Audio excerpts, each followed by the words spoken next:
The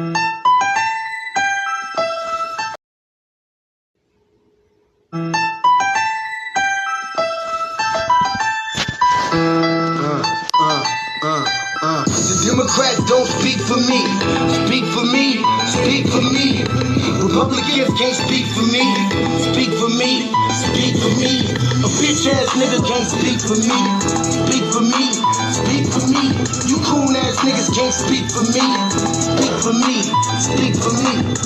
Listen here, this is a fact of life. I be rapping like Nat Turner came back to life. Grab Donald Trump by the pussy, he ain't acting right. I never run from a conflict, I be glad to fight. It's a very cold world that we live in. Somebody please tell Elizabeth you're not an Indian. You just trying to con them people to get the benefit. Just another immigrant, stealing from the Indians. That's some punk ass shit and that's too lame. Now we finna step over to Antjuan. And you a sucker, you could never speak for black folks. Fake ass pandering, trying to get the black vote. The Democrats don't speak for me. Speak for me. Speak for me. Republicans can't speak for me. Speak for me. Speak for me. A bitch ass nigga can't speak for me. Speak for me. Speak for me. You coon ass niggas can't speak for me. Speak for me. Speak for me. You know your boy be high off sativa. Kamala wasn't popping, so we said bye, Felicia. She ain't had a right policy. We ain't trying to meet her. Y'all can take Biden too. Bye. We don't need him. We don't need Roland Martin or that coon Al Sharpton. Didn't need Cory Booker from the start, man. I don't fuck with police and no snitch. You know I'm coming with the heat when I spit it. The Democrats don't speak for me. Speak for me. Speak for me. Republicans can't speak for me. Speak for me. Speak for me. A bitch ass nigga can't speak for me. Speak for me. Speak for me. You coon ass niggas can't speak for me. Speak for me. Speak for me. If you ever go to court and this is your luck, try not to get fucked by Benjamin Crump. I know it's hard. You and all go is hard. But who the fuck is Amy Cloak? Put her picture up on the bullseye and start throwing darts. People cut our organs out our bodies, that's a stolen heart. They can't save us from the flood like Noah's Ark. Black lives always matter, we finna go for ours. So then we savages, we don't need to pot the piss. Mike Bloomberg is suck dick with that stop and frisk. Bitch, you ain't speaking for us, we don't know you. Bernie Sanders, they get your funky ass on too. The Democrats don't speak for me. Speak for me. Speak for me. Republicans can't speak for me. Speak for me. Speak for me. A bitch ass nigga can't speak for me. Speak for me. Speak for me. You coon ass niggas can't speak for me. Speak for me. Speak for me.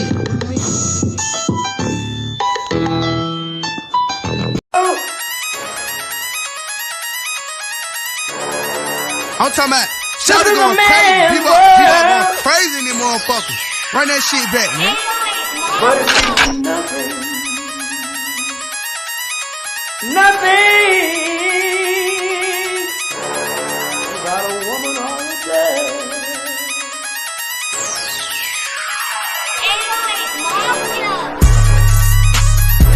Man made the car.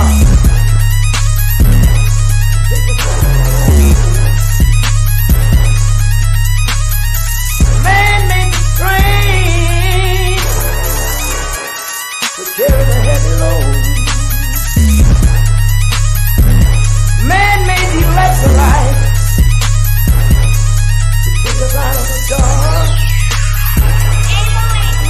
Man made the boat for the water like it's never no man. Man thinks about a little bit of baby girl and a baby boy. And man makes them happy.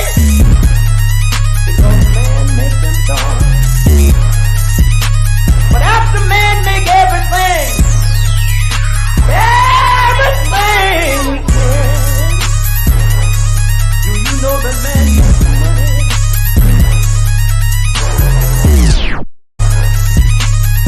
To buy from other men. This is a man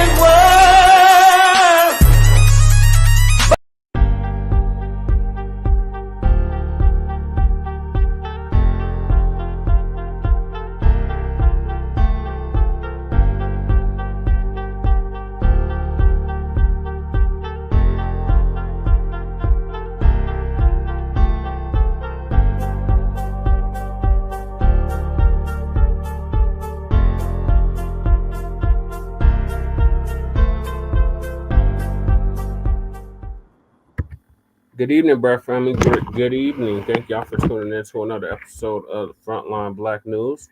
I'm your host, Che and Kruma, and we're joined with our other host, Lady Che. What was that? I'm gonna take it off. Oops, it's echoing. Never Yeah, mind. just talk.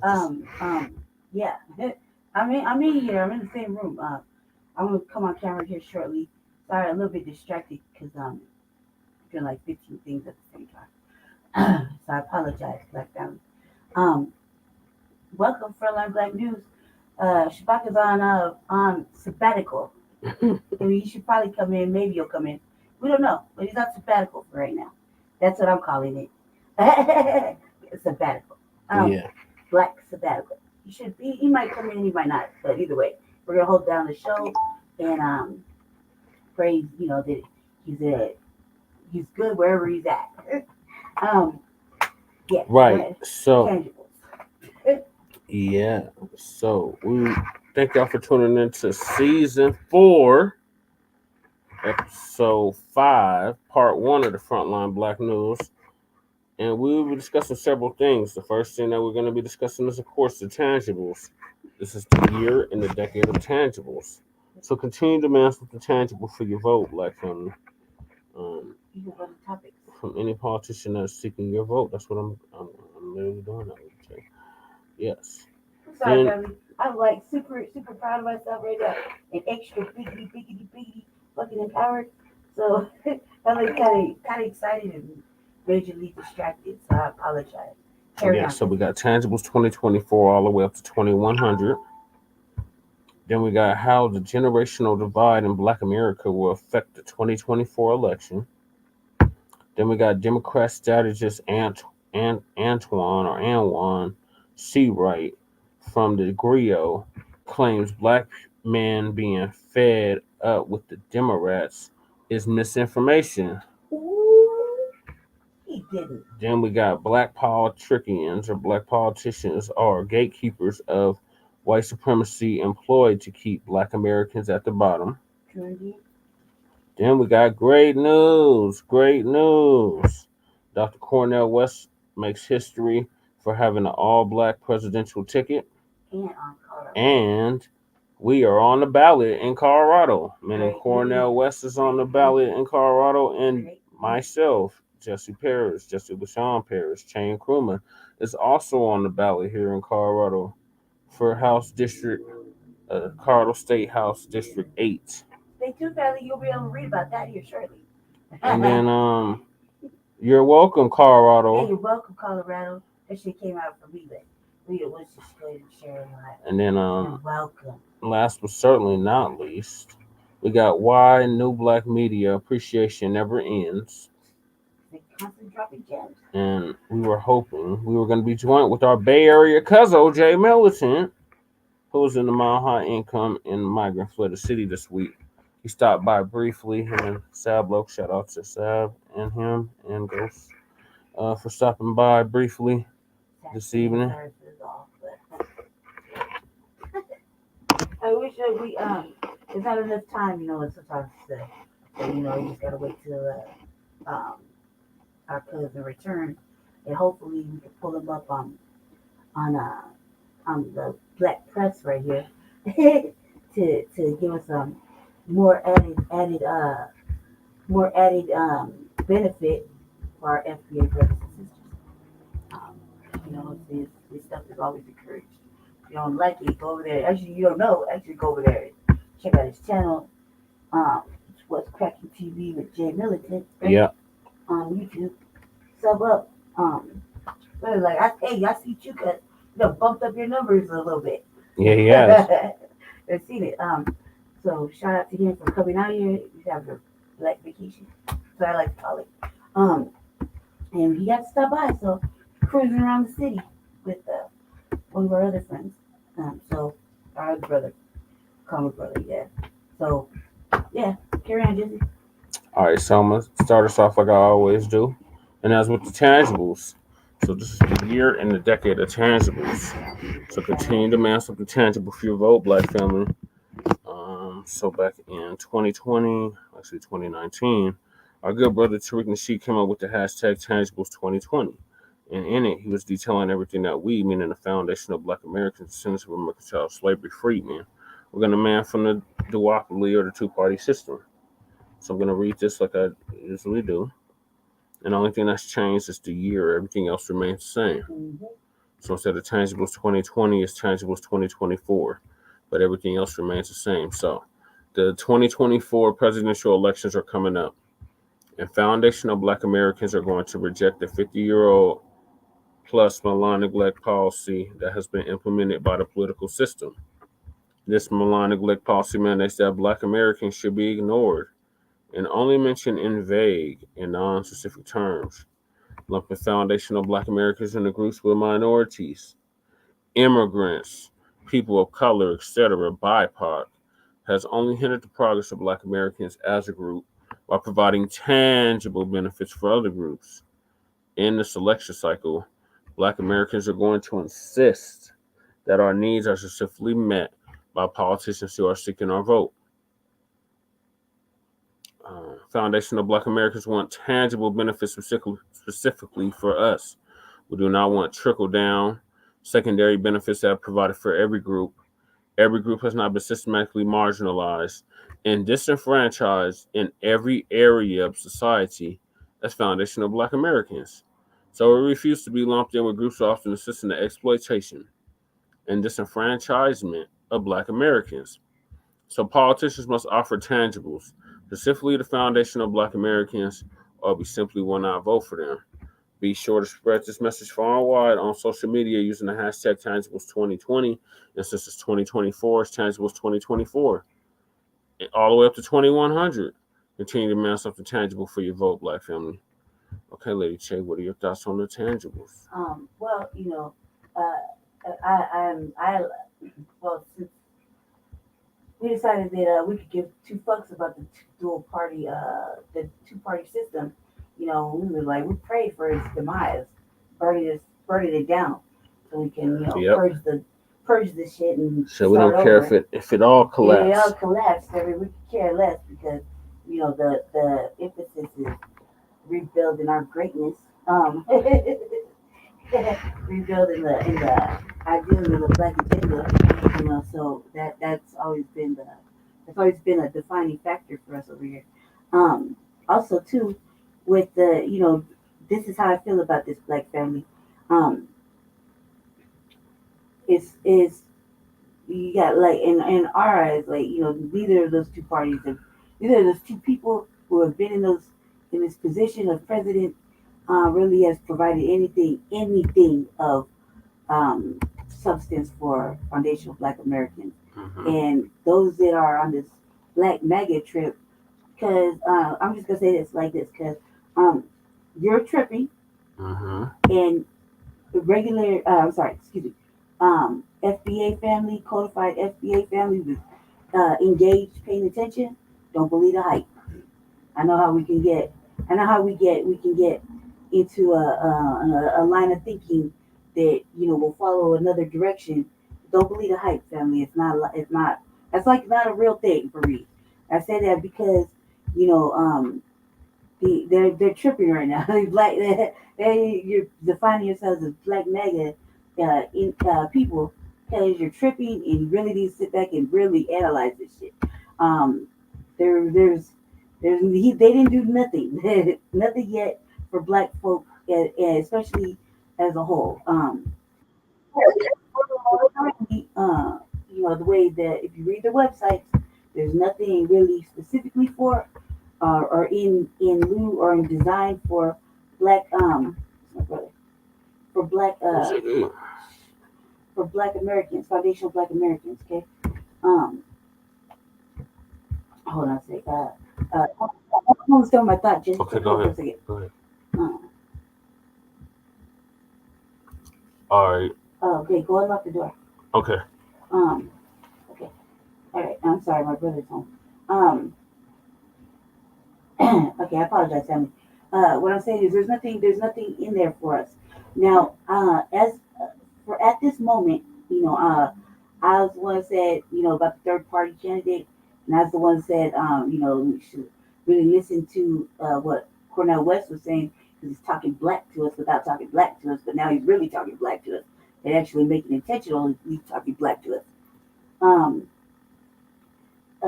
So that's good, and he's like the red herring.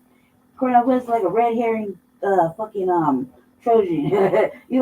He's coming in from around the back, right? That's the black horse coming in from around the back of the track. And we should take notice of that, family. He may be doing with these protesting and shit.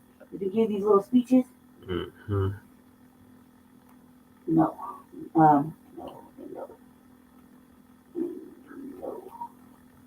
All right, Okay. Hold on a sec.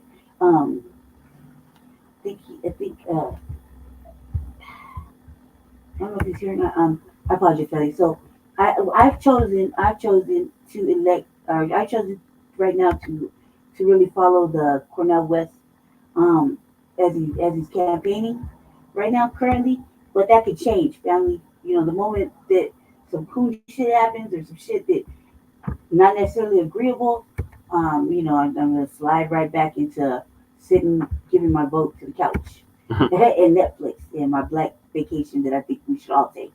Minimum 4 years, we've earned it. You know what I mean? So that's what I think. So right now, currently, as this moment, I'm totally engaged with this. Cornel West thing, third party candidate stuff. But I'm listening, reading. Jesse's had 2 opportunities to speak to him in person and tell him, how we feel heavily about Black First and the things we need as what we've been asking for, crime bill, et cetera, et cetera. And cash direct payment reparations. He's open to the idea of cultivating the message better. Crafting the message better. And if you haven't noticed, as of late, he's been really making these head waves. Not so much hippie-ish, I want to say, but excuse me, not so much hippie-ish, just okay. My brother, I'm sorry. Not so much hippie-ish, but very much on message. I see what he's doing as far as engaging with these protests and whatnot. I see that as he's doing what he needs to do to make sure that he can galvanize those young people too. However, at the end of the day, that man is still black, and he really said, but that man is really Black First. So I mean, he's showing it, he's saying it without saying it, and that's one of the things I'm picking up on how to maneuver, because when you're trying to run for office, it seems like we can't speak our mind the way we speak our mind really black. They tell you to tone that shit down. You can't tell a motherfucking person to tone down their blackness. Right. You shouldn't tell them that, because what's good for the goose for what? It's good for the gander.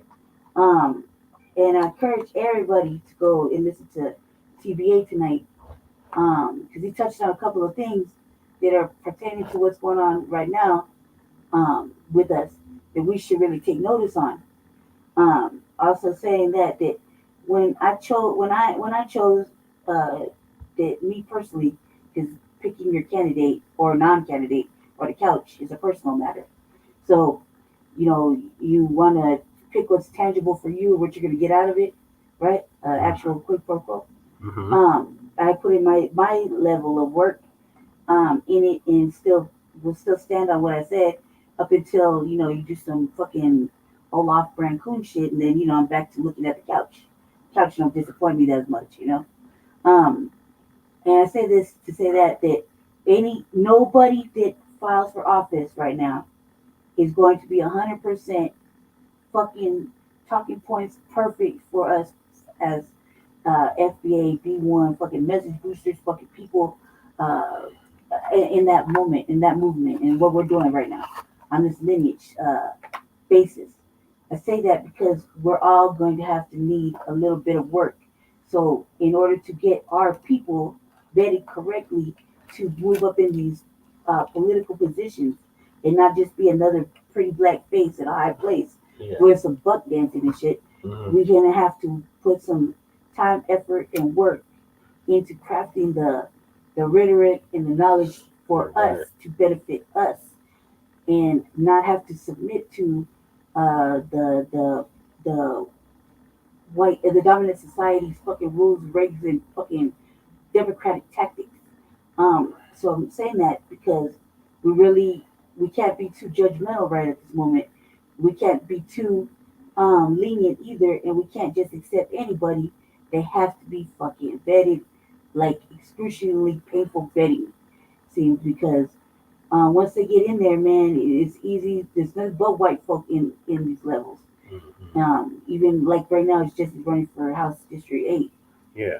They try to push this white broad so much, but when there's something serious that black people are putting up, as far as bill wise, the dominant society is really quick to strip it to nothing, and so it don't benefit like us. they did that police Like misconduct. exactly, just like that. I wasn't gonna bring that up. I was gonna let that play till later, or whatever. But yeah, so we have to vet them. We have to allow the new black media to do what they do best, which is fucking vet them and give us an example of something we could do on our own to follow. Because, it's like Jason Black said one time, don't wait for Jason Black to come save you. If you want something done, go get it yourself. Right. And, maybe we'll take notice if we feel like it. But like, go do it yourself, peasant. That's what I felt like he would say. But in reality, that's what I feel like I've been doing since I heard it. And even if it's just small steps, I feel like me personally, I'm making huge steps. So I'm telling myself that, and encouraging myself to think big, fucking FBA black and serious. You feel me? You got a comment. I think it's me. Go ahead, Jesse. It's a comment. Tangibles. Only give your vote on this presidential election. It's going to benefit you tangibly, you and your family specifically. That's me. But stay close to the fucking proximity of motherfucking local elections, because that's where shit is really happening. Local and state elections is where shit needs to be changed, because right now we are in that's what affects war. Day to day. Yep.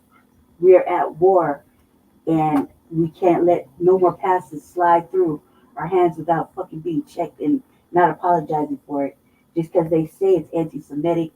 What the fuck does that mean? Everybody need to go back and really look. How are Semitic people Really, anti-Semitic? right, exactly. Really go back and listen to motherfucking That's just Dr. like Khalid Muhammad and get really fucking biggity black on that, because it's just like how are victims of racism and white supremacy racist? no, I'm saying that's what I'm saying. That's a fucking it's a trick bag. It's a Jedi mind trick. Yeah, it's a mind trick. It's like rules right in front of you. It's not. No, we're magic, motherfuckers. That's you. Right. You know what I mean? But on the RVA, we'll go over that. We'll get you empowered again to remember that what they try to tell you is propaganda, and it's not real. We don't have to. We are not anti-Semitic. We're not xenophobic. We're not xenophobic. We have every right to take our fucking power. They're heterophobic. Right, we're not right. homophobic. Right. We're not transphobic. I don't even know what these words mean. I just know that it's not black, and everything they're doing is anti-black. And what they're throwing at us is anti-black bullshit. And I don't give a fuck what they say about Semitic, whatever the fuck. I know better. So we're in a black Holocaust. Been there for the last fucking 400, 500 fucking years and plus. So whatever these motherfucking crazies talking about, they talking out their ass, and everybody who fucking sides with that, you're complicit in the fucking bullshit. Know that. How about that? Mm-hmm. Go ahead, Jesse, before I take over. Go ahead. All right, so continue to demand something tangible for your vote, black family. All the way up to 2100. We're not letting up. This is just the beginning. So you Democratic shields, because we're going in on the Democrats tonight. You Democratic shields, you can start with this bullshit crap about misinformation and disinformation. No, we're done with the Democrats. I've been done with the Democrats for over 10 years, but our people are starting to wake up, and they're leaving the Democratic plantation. There's nothing you can do about it. That don't mean to go over to the red side either. Look, I want y'all to remember that when the people in Chicago said that, it was out of anger, when they were angry because of the way they were being treated by the fucking Chicago people, or by the Chicago mayor. So when they said we would turn this motherfucker red, those are just angry words. I'm pretty sure they didn't mean it, okay? So just remember, at the end of the day, the people in Chicago that are over there getting active, those motherfuckers are on code. So I don't think they really mean they're gonna go. I'm just saying. I think I'm saying sarcastically. Pretty sure they're not meaning they're gonna turn it red. So all you motherfuckers that think that, well, yeah, we're going red this year. No, that's hype. That's hype. Pipe down. It's anybody but Biden this year. Yeah, it's not anybody but Biden. And they're both fucked up. Okay, they're both fucked. So just pipe down, little duck. Pipe down. Do your reading. Okay, do your reading. Listen. Read the room. Read the shit. Watch the news. Be around it, and then make an informed decision. Show up at these forums. Show up at these Show town up. halls. Yeah, because Show up at the DNC. Shut that shit down. Let us not forget the people in Chicago are leading the way in standing up and the Democratic taking National notice. Convention is in Chicago this year. Exactly. So that's another thing we need to go fucking go ham and shut that shit down. Shut it down because it's like 1968 all over again. We need to shut down. Don't get me all amped up. I'm already empowered. Oh, this is really gonna get you amped up. I'm really empowered. I've been empowered since TBA tonight, but probably since the Black Alpha Network show. Mm-hmm. I really like all my shit. Shout out to Black Alpha Network and Afro Elite and Toria Rain. Toria Rain. Jesus Christ! Look, shout out to the New Black Media and their brand new, not brand new, but their strong voices, strong young voices, including mine and Jesse's. Over here representing for fucking Colorado. We have other people here, and we have our sister Vicky Dillard as well. Yes. Not to take away her fucking shine or wisdom at all. Right. But as far as I like to consider us the black press, because I'm saying it because nobody's gonna tell us we are. So you got to take the power. Stop taking my power. And I'm saying I'm black press because I have to do black things. Why? Because it's in the best interest of us. Right. And Black Agenda, strictly FBA fucking people. I don't care about anything else right now. Right now, we're getting shit on again and again and again every day. So, to me, that shit is not gonna fly on my watch as long as I'm fucking breathing words. And I feel like so. What are you supposed to do with your vote? So you're supposed to give your vote to who you think is the best representative for you as a black person, foundational Black American, and is going to answer to your needs, whether it be financial, environmental, climate-wise, fucking residential. Transportation needs to answer to your fucking needs. And you need to get out there and ask these motherfucking questions. 2, for yourself. Because they're not even telling you the truth in the media or the newspaper or anything. So if you feel like there's a town hall going in, get fucking active and go out there and get it. Right. Because you won't hear the truth. You got to make them answer to you, which is what we do when Jesse goes out next week.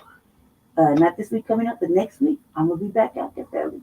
On the road, so these motherfuckers are shook when they see me already. What do you think when they hear me on the phone or on Zooms on the work we do, what do you think it's going to be like when they see me? They're going to just shut down like they always do. Oh, yeah. Like, I can't go anywhere. They shut down. They shake when Jesse comes, but they shut down, and they don't really ask, but they don't be acting up when they see us together. So it's gonna be on like that. Don't let the shade deflect the message. I'm only speaking and doing the right shit for the right things, which is the cause. We're at war, family. We're at war. There's no dual alliances. Nope. Black first. So continue to hold your vote until you get something tangible. Hold your vote like you hold your swilla till you see something tangible. You don't necessarily have to get on the line of the third party unless you know in your heart of black hearts it's right there with what you're hearing. Other than that, hold your vote till something tangible or something tangible slide your way and stay current in the locals. That's it. Don't follow either program of red or blue. If they're not speaking black to us. Exactly. Then they don't speak for black people. All the way up to 2100, black family. Don't speak for black people. This is just the beginning. Like we said from the very beginning, this is going to be a marathon, not a sprint. So, yeah, continue to make something tangible for your vote, black family, at the local, state, and federal level.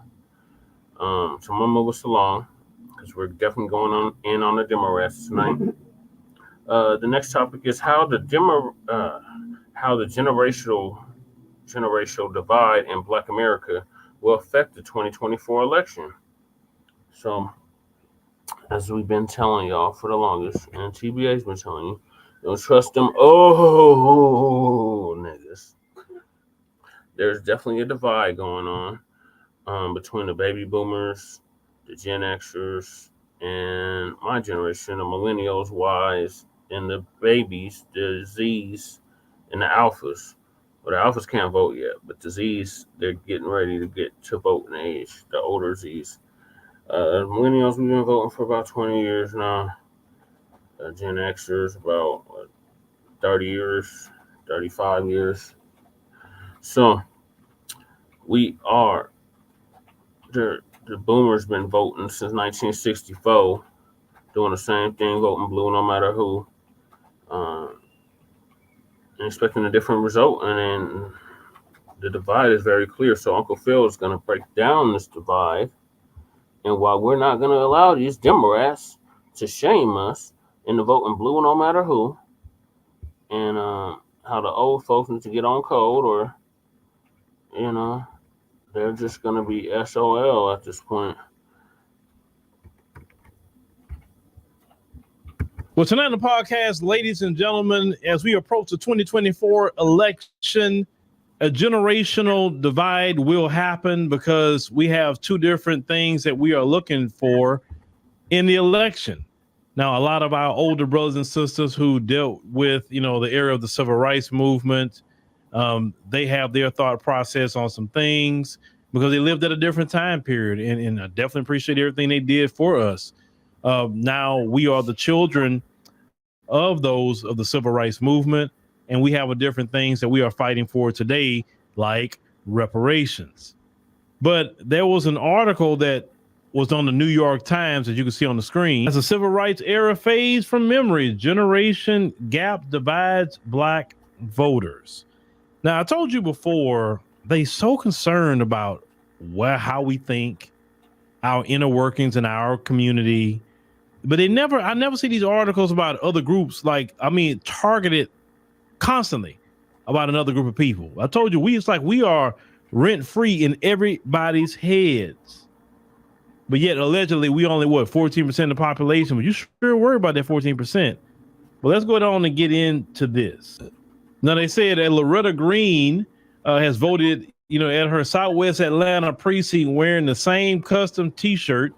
It say with a photo of her first voter registration card dated to 1960. The front of it, reads, "This is why I vote. Since gaining the legal right." Ms. Green, she's 88 years old. And shout out to Ms. Green, because a lot of people today aren't living to see 88, especially a lot of people, who's younger today. He says, participated in every possible election. They say this November would be no different. She said when she cast a ballot for President Biden and Democrats down the ticket.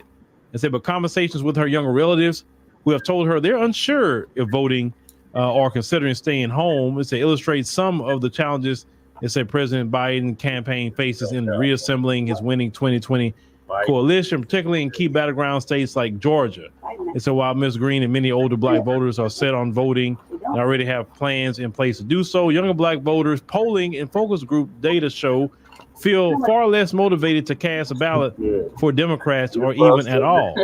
Why is that? Ms. Green, 9 times out of 10, her house is paid for or completely paid off. Ms. Green is retired. Ms. Green, is getting her Social Security or some sort of retirement she may have from her job, or if, it says Ms. Green, so I guess she's not married. Maybe she had a husband and he passed away or something. But most of the people of the older generation, they had homes, they had cars, and all of it they still have in their possession. Younger people can't even afford to have what Ms. Green had at our ages now. See, when Ms. Green was our age, one income could buy a house, 2 cars, multiple children. I'm not talking about 2 or 3 children. Some families had 10, 12 children, put food on the table, clothes on their backs, off of one income. And if, let's say, Ms. Green herself worked, then it was even better, right? But we can't even have that today. Food prices through the roof, rent is through the roof. people can't afford to get a home like Miss Green had got back in that time period. Maybe Miss Green house costed 40 or 50,000. And maybe that same house today will cost 250 to 300,000, depending on the state where you're living in. See, that's the issue that we're facing today versus when Miss Green was our ages. Now, she said that to me, voting is almost sacred. He said, look at what people went through, the struggles. They said that people that allowed themselves to be beaten. Ms. Green said the civil rights movement that ignited her determination to vote in every election. He said, I think there are some young blacks, he said, who probably feel like it didn't even happen. He said black voters have been loyal to the Democrats, most loyal constituency, and how turnout from this block is crucial to Mr. Biden's reelection, and say any drop off in support could imperil his chances of winning in November. And surveys have shown a striking generational divide. They say with this block driven by what many young people see as broken campaign promises, and what party leaders have suggested is a difficulty in communicating Mr. Biden's accomplishments to voters. The issue is with Biden is that we've seen him do for everybody else except us. Yep. On top of he's not even addressing the kitchen table issues. Kitchen table issues is gas prices, food costs, things like that. Kitchen table issues. Young black people are looking at, they can't afford to move out their parents' house. Something that most young people do at 18. Say, hey, I'm ready to go. I'm ready to start my own life. Can't do that. High inflation, interest rates won't even come down. Come on. They say the stark difference between how older and younger black voters respond to Mr. Biden and Democrats further highlight how different the messages to these voters will have to be. They say it's a generational divide. They don't know the people who fought and died for their rights, said a Terrence Woodbury, a Democrat pollster whose polling has found nearly 30-point gap in support for Democrats among black voters 18 to 49, relative to voters over 50. He said a latter group said does know those people. They saw the fight. Now, they say young black voters point to higher costs of living, crisis abroad, and old ages of major candidates. They say Biden is 81, is the oldest president, and former President Donald Trump is 77 as reasons for their discontent. They said they also say that they feel their lives have not improved under Mr. Biden's presidency, and they have seen little of his campaign promises to lower housing costs, relative student loan debt, and promote racial equity. They say these gripes are not unique to young black voters. In polls, focus groups, and interviews, record numbers of black Americans across ages and genders have expressed disenchantment with Democrat leaders, and the generation gap is in support for Democrats is not unique to one race. While most young voters support Democrats and turned out in mass during the presidential election of 2020 and 2022 midterms, and many have also said they are deeply dissatisfied with the party and see less reason to turn back out for them. Now, they continue to go here, saying, you know, one person said, I can understand, said that India Juarez, 46 years old, Southwest Atlanta resident and Democrat voter. He said, you got two people who should really be retired, enjoying their golden lives. It's still for older black voters, many who seem Donald Trump as a threat to their fundamental rights. It says stopping him and other Republicans from reclaiming power in November outshines their frustrations with Democrats. And by an overwhelming majority, black voters continue to support Democratic candidates. And some encourage the younger people in their lives to do the same. Now they say Clyburn, they say of South Carolina, he claim he's an influential ally. I don't know who he's influential to, because he's sure not influencing me to do a thing. Right. Maybe he's influential among his peers of his age group. They say he, you know, led civil rights protests in college. Say he spent much of his time outside of Washington on college campuses to encourage students to vote. But he said it needs to be an informed vote. He said, I don't want people going out there talking about there's no difference between Trump and Biden. I'm going to show them what the differences are. He said, I want them to see why you need to go out and vote. He lauded the older black voters who encouraged their younger relatives to register and cast a ballot. Now, Tari Turner, she was 52 years old. He said a black Democratic voter from Detroit is one of them. She said that she often encourages her son, Bryce Ballot 34, to vote in elections, even when he's reluctant to. She said, I make him vote, he votes. He said, I don't play about him voting. I go pick him up to vote. Not only we would pick each other up to go start businesses, if we go pick each other up to make sure we get a grocery store started in our community. I wish we go pick each other up to start schools in our private schools in our community. I wish we would pick each other up for that. You understand what I'm saying? I wish we pick each other up to go start a daycare center so we can have, daycare centers in our community. And so people can have a place to bring their children. I wish we would pick people up for that. But we gonna go pick somebody up. We make sure to go pick them up to vote. Okay. Now I say this November, she says she plans to vote and support Mr. Biden's reelection. It's a fact she acknowledged all the time. They said Mr. Ballot, however, said he would not vote this year despite his mother's urging. So I don't feel a connection with either candidate. He's adding that he voted in the last presidential election. Say if he did vote in November, he said he'll more likely support Trump. He said because he said he was economically better off under his presidency. Mr. Ballott's feelings align with another concern for the Biden campaign, the right-wing shift among non-white voters is particularly pronounced among, they say, young men of color. They said Mr. Trump and his campaign have recognized this and made some efforts to court black voters in recent months. They say still many are rooted in stereotype and often offensive. This is what they claim here. They said Ms. Green, who said that she too had concerns about young voters' involvement, and said she planned to volunteer at Mr. Biden's campaign operation in Georgia to encourage young black voters to turn out and to talk to them about the importance of their vote, something she sees as both morally and politically significant. She said that's why we have to tell them our story. They don't understand it. They said they haven't seen it. And if we do not talk to them and tell them the history, then they won't know. Ms. Green, we know the history, Ms. Green. I've studied the history. Many other young black people have studied the history. And no, we don't want to return to that again. That's for sure. We're not going to return to that again, Ms. Green. But Ms. Green, it's a different day, Ms. Green. Ms. Green, we're worried about our pocketbooks, we're worried about food on the table, clothes on our backs for our children. All these foreign wars that your Democrat party, I have to say yours because you're going to stomp for them.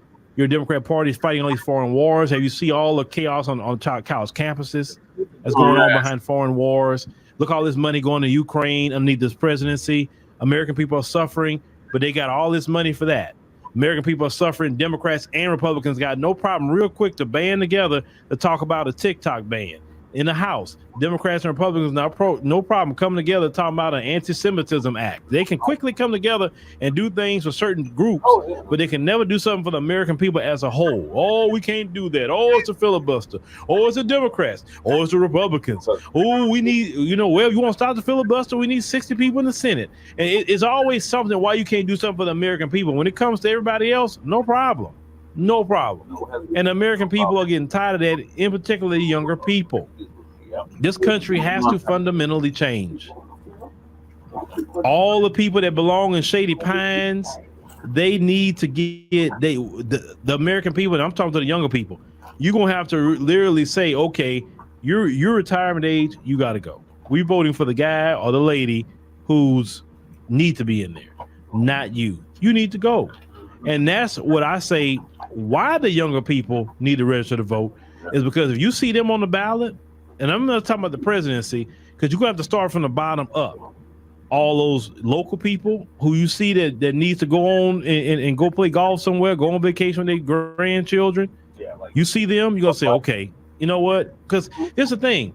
They're from a different generation. They have different ideas. We're living today. So we got to have people of today that have the ideals of today make laws. Like Julius Malema said, how is it that we're going to have a group of people who are not going to even be living on the laws they passing because they're not going to be here for another 50 years, but yet the rest of us going to be here another 50 years, 40 years, whatever the case may be on your age. We're going to be dealing with the consequences of the laws that Biden and Mitch McConnell and all them other ones they age group are trying to pass. It's on us as younger voters why these people keep getting in office. We got opensecrets.org now. We can see these special interest groups who's giving money. And that particular special interest group that many of y'all talk about now, y'all just finding out about, that gives money to Democrats and Republicans, and that's why they do their bidding, right? You know which one I'm talking about. You should say, hey, if that group of people gave money to this one in a large number, we're not voting for you. And you can literally clean house that way. There's so many ways you can clean house. But it's going to take the younger people in this country You can't just say, I ain't doing voting. I don't care about that. No, if you want to make a change in your country, you're going to have to do something. You can't just cross your arms and sit on, and just say, I ain't worried about it. It out. No, you got to get involved. You got to run for office. Some of you may got great ideas. Some of you may want to be politicians. You need to run for office. Yeah. You be that person to replace a Mitch McConnell. You know what I'm saying? You be that person to replace a Sheila Jackson Lee. You be that person. And it's going to have to take the young people, stop sitting at doggone home, get your behind register to vote, and say, I want to, just like that statement, when y'all walk around here and say, hey, I'm here to support anybody black. Well, you need to have this attitude. I'm here to support anybody younger. I'm here to support anybody that's either Gen X, Millennial, or Gen Z.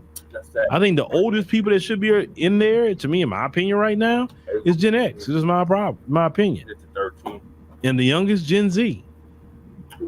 At least a Millennial or Gen X, because you got to be, what, 35? So around that range to be president or whatever. We should have a president that's 35, 40, 45. We should have a president that age. Not a president that, come on now. And you can't tell me they didn't have no Democrats that age. You can't tell me they had no Republicans that age. No, these older politicians are sold out. Yeah. And until the younger people get up off their doggone behind, get registered to vote, and make a change, you're gonna keep why y'all keep complaining on the Bidens of the world or the Trumps or any of the Democrats or Republicans. You keep complaining, but you keep sending the same people up there. It don't make no sense that people that when I was a teenager still in office, it doesn't make sense. So if you see people being a career politician, that alone to say, okay, you got to go. And that's going to start on the local level. On your senators, your congress people, they got to go. Or you still going to be complaining about the same problems next year and the next year and the next year. You got to change the politicians. You got to change them. So this generational divide, yes, we have it, but what are we going to do about it? See, one thing about the older generation, they show up to vote and they are religious about it. They look at it as a religion. Younger people don't look at it as a way to fundamentally change America. Just about everybody, no matter what color they are, they know what we're doing in America is messed up. A lot of people look at our system as a freaking scam almost. We could change that as the younger people, but you got to get involved. You got to participate. You got to run. You got to do so many different things to change these things. Or you want to sit here complain. Even when I was in South Africa, you had people that were voter apathy too. I don't want to vote. And the people that go vote and the people that run, they don't keep running your country. Just because you didn't vote don't mean somebody's not going to get in that position and run something. And they're going to affect you whether you vote or not. And it's just reality. So you want to make a change, get involved, or at least move around those politicians who've been in there 30, 40, 50 years, 20 years. Like, come on now. That's the only way we have a change, or you're still going to have the same complaints the next 4 years and 8 years, anywhere after that. You're right. Well, tonight on the podcast, ladies and gentlemen. Sorry, y'all.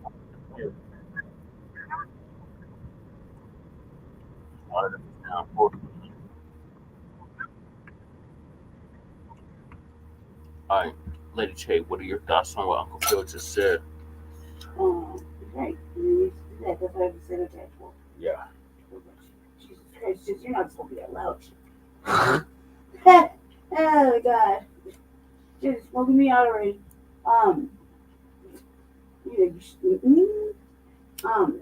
Jesse. Loud.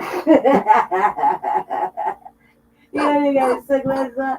Yeah, that shit is so fucking loud. Man, that shit was loud in the living room the other day when he was smoking it. I got a contact all the way from back here. Now I'm like right next to him, and he's just, I'm like loud. Eyes watering. You gotta be all distracted and shit. You got his sunglasses on. I got my low song. Yeah, it's like this is a bad You can't sign. see my eyes. We gotta stop Mr. Paris from smoking some weed before during shows, because motherfucker fall out, and I ended up having to shut the show down.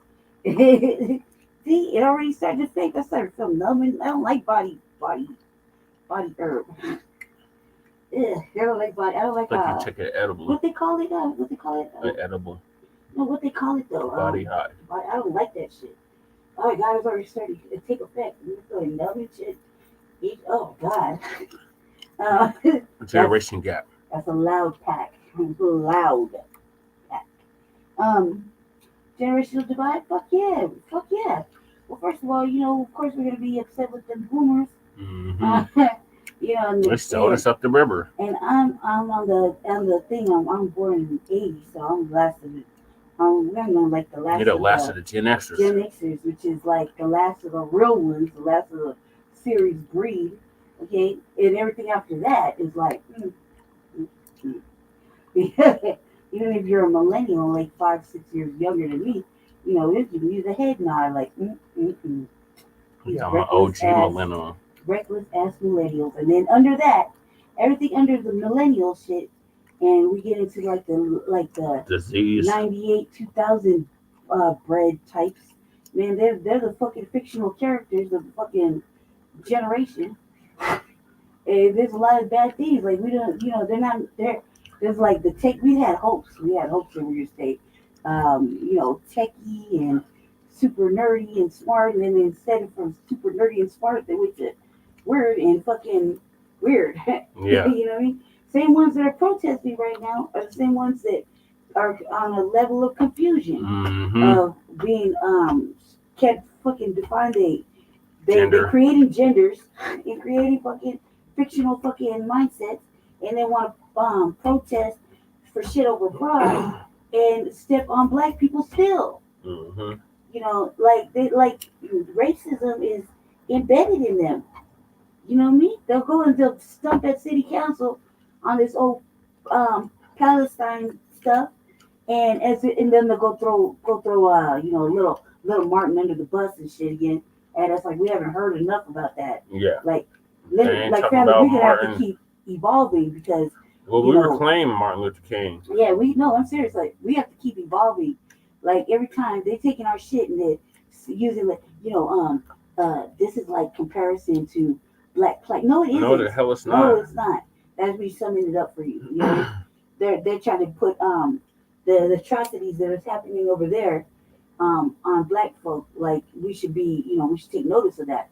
No, what the hell we shouldn't. We need to take we got notice genocide of our going own, on right here. Yeah, we gotta take notice of our own fucking atrocities and plight that capitalize on already, and they want to say like this is another thing. Don't believe the hype family. You better dust off your Dr. Khalid Muhammad. Right. That's what I said. Khalid. Just stop correcting me because I said dust off your Dr. Khalid Muhammad and really revisit that. They can't say we're anti-Semitic if they're nothing. Black people is impervious. Like we're racism. Semitic people. How are we anti-Semitic? You can't say we're racist either. We're victims of racism and white supremacy. Victims of racism. Can you stop? Victims of racism. So it's like they can't call us these names, and you should never let them call you that. Never let them put that on you. Because like I said, go dust off that. Go dust him off. Go dust him off. That right there was a strong motherfucking voice. That I don't care how old you get or how long it's been, you listen to them lectures. And it's like right now. Yep. Everything he's talking about it goes to us currently. Yep. It never changes. That's the thing that we need to really ignite in ourselves, that our black ancestors, our black teachers, leaders were saying things. Yeah. Jesse, if you correct me one more time, because I'm going to throw this at you. Stop it. That's rude.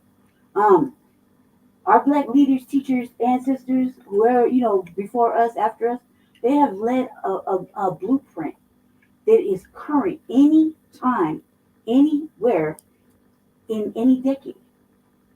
That's what we need to stay focused on. Like I said, I've been in that mode since Jesse put us in this position of running for office again right now. So I put myself in, we're at war, and family, we are at fucking war. It doesn't change from what state you're in. It doesn't change. FBA, Black First Family, we are at fucking war. We are at war with everybody. Everybody. Okay? It doesn't matter. We have no friends. We have no fucking allies. Don't believe the hype. You know what I mean? At the end of the day, we are all we have. And we don't need to everybody to fucking co-sign our shit. We don't need any of that. Shout out to my sister. I see you. Shout out to my sister. I see you. I see you. I see you. My Ambrosia. I see you. Shout out. Shout out. I hear you. I'm so glad you're watching. So pay attention. Like earlier, like what I was saying. We don't need a lot. We just need a few. And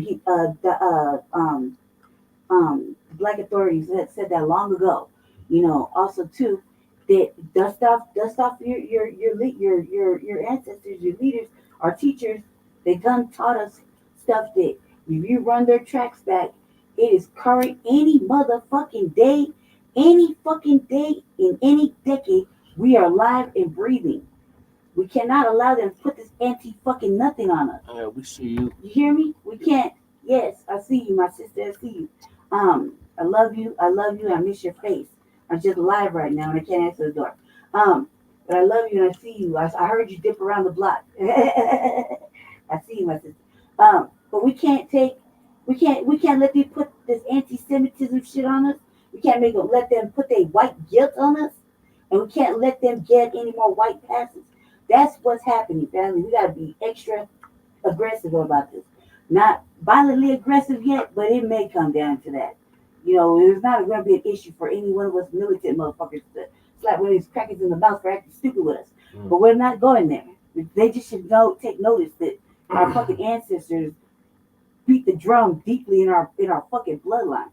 So, with that being said, we just need to be aggressive with them in their own language, so they can understand there's no white passes given, and they're going to have to do right. Meaning, cut the motherfucking check while you're on there fucking off. And we, like I said, tune into the fucking Black Authority. That was a clear, very clear, easy to understand motherfucking masterclass he taught us today about the shit going on in Louisiana. Shout out to my sister in the chat. That was very clear. I got on the phone and talked to the man himself. Briefly, I felt pretty proud about that because he didn't like, shut me down. I didn't get no theme music, family. Didn't get no theme music. Like what he does when motherfuckers don't make sense. He's like, doo-doo-doo-doo. No, you didn't get the Twilight music. he didn't do that. You didn't get the banjo. Hell no, I was prepared because, the Black Authority makes me nervous as a motherfucker. You get to clowning, it's a rap. You're fucked. Their whole chat'll turn against you. What I'm saying though is seriously, Black family, dust off your Dr. Khalid Muhammad because he directly speaks to that anti-Semitism, little hat bullshit. We should be worried about getting censored or fucking canceled. Even if we only got a couple of dollars within each other, we should try to build a network for ourselves because Mike TV brought up a good point one night. He said, shout out to Mike TV, my light-skinned brother. He said, what are we going to do if our main new black media is null and void? Well, who's going to pick up the mantle then? And he got a good point.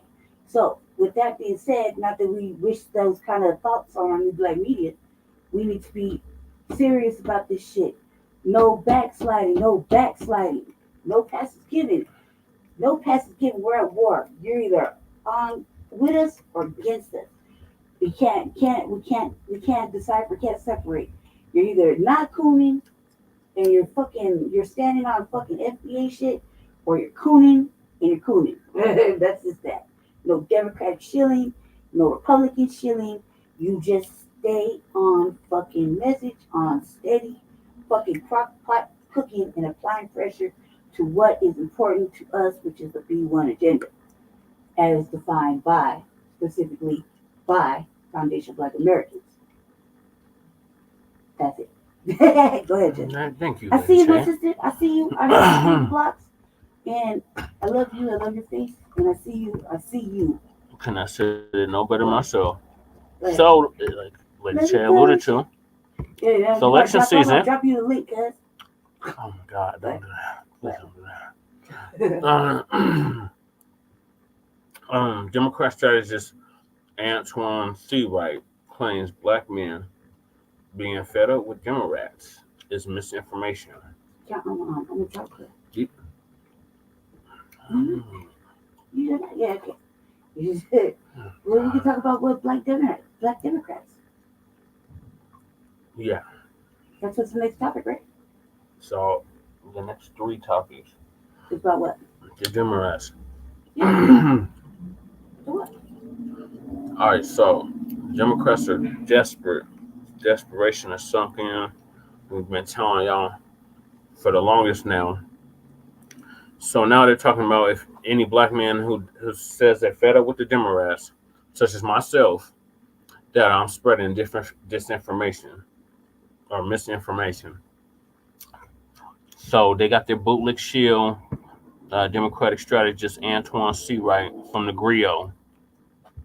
And he's running around talking about we're spreading misinformation. So Uncle Phil gonna give us the update on that. I'm definitely ready to jump back into this podcast and deal with these issues and problems that I had to take definitely a break from. Now we're going to look at an article that was written by a Antjuan Seawright on the Grio, and it says, beware of stories spreading misinformation about black men being fed up with Joe Biden and the Democrats. Now, this is Mr. Seawright here.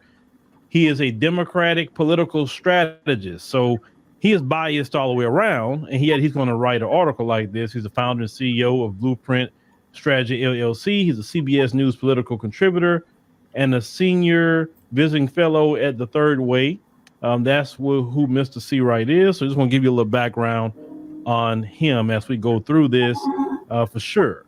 He says as much time as he spent talking with local, state, and national elected leaders, stakeholders, grassroots organizers, and party officials, he spent even more hosting, it said, and participating in events in barbershops and beauty salons, churches, community centers, engaging everyday folks across America, where he's listening to a lot more than he's talking. He's even written a few articles here and there about the importance of the black vote, particularly black men.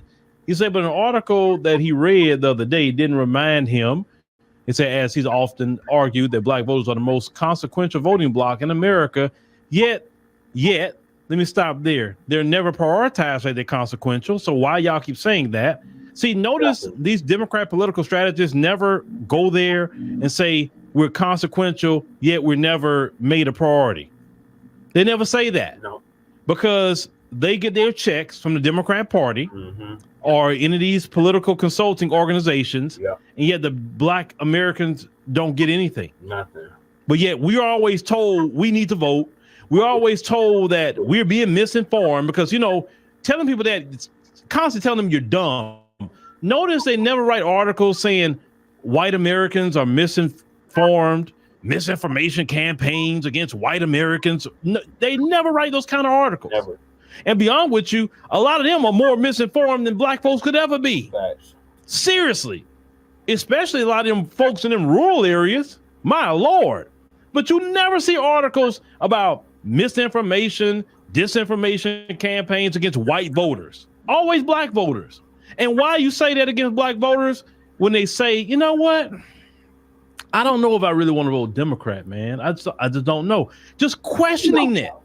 All of a sudden, some Russians had done you something. Somebody, oh my God, these podcasts.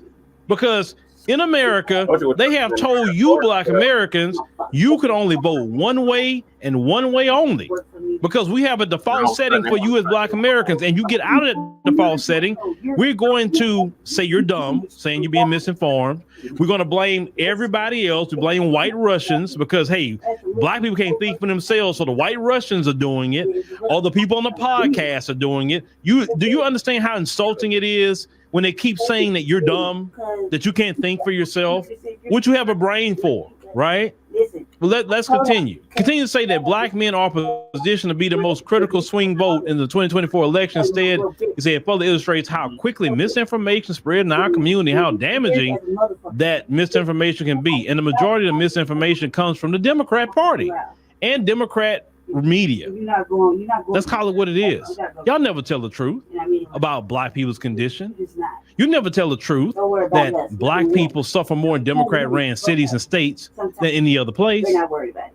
You have a sanctuary cities for migrants, but you don't have a sanctuary city for black Americans. Why is that?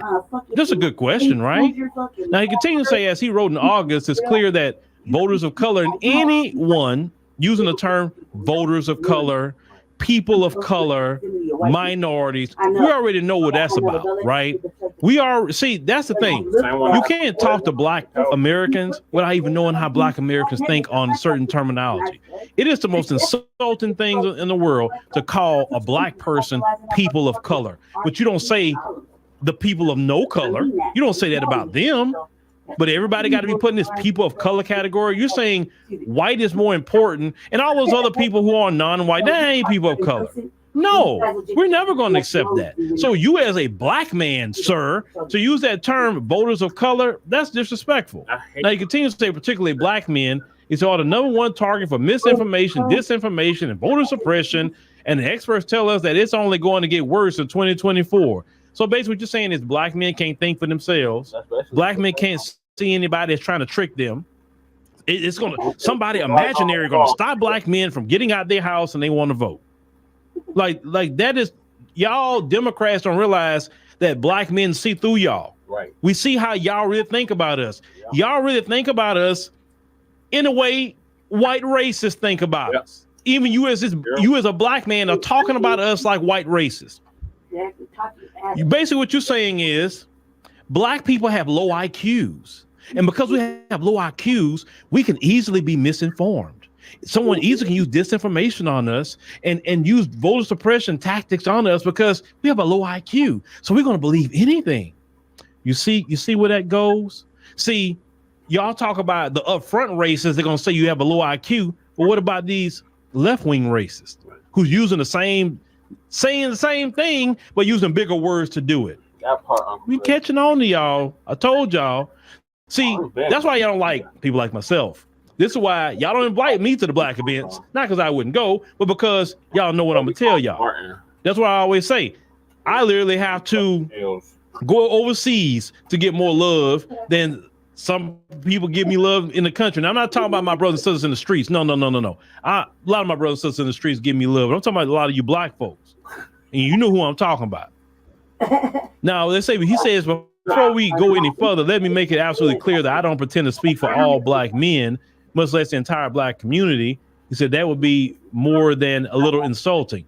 Listen, I'd rather you speak for the community instead of you insulting black men, saying we have a low IQ. Trust me, I prefer you to do that. Say you speak for us, right? At least that part is not insulting to me. He said, furthermore, anyone who spends even a little time in a barbershop will tell you that there's some real frustration out there and even more confusion. He said, yes, thanks to President Biden and the Inflation Reduction Act, prices are starting to go down. Where? My light bill haven't went down. I said when I watched first. My natural gas bill haven't went down. Where the prices going? The gas prices haven't went down. The food prices never went down. What are you talking about? He continues to say, but let's be honest, all you need to do is go to the grocery store and you'll see the affordability crisis. Prices are still high and people are struggling. Y'all, let me tell y'all something. I just got back from South Africa. I got to see right in that time period, in that 10 days, what our food prices used to be. Let me give you an example. So in the grocery store, you can go buy a package of lamb. Listen, not ground meat, lamb. Yeah. Converted to the US dollar, $3.14 for a pound of lamb. I saw a McDonald's. I said, I don't eat that place, but I said, let me go see what the prices are in this place. A Big Mac combo, $3.21. We was eating, me, Brother Sharif, Kellen, having appetizer, the main course dinner, and the dessert. On average, I was only spending $40 for all three of us in nice restaurants. And when I kept seeing that, it don't matter how many people they even got invited sometime, even a real nice restaurant, the bill came, with 6 people.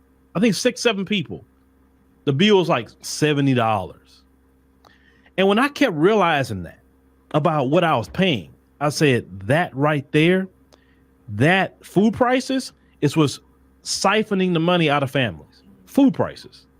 We're not going to talk about the regular bills. Food prices.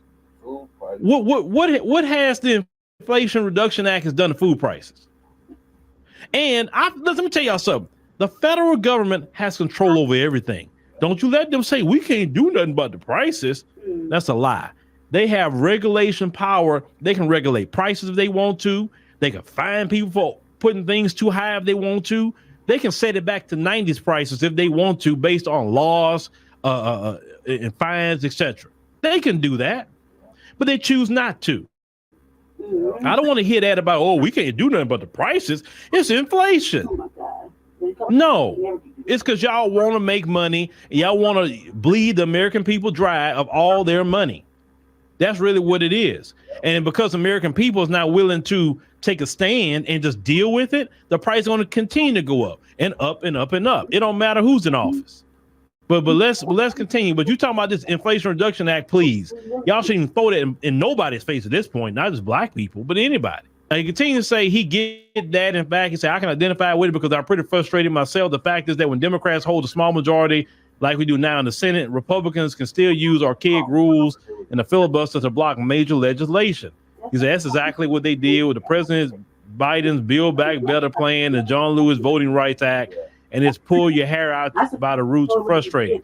Well, let's talk about the filibuster.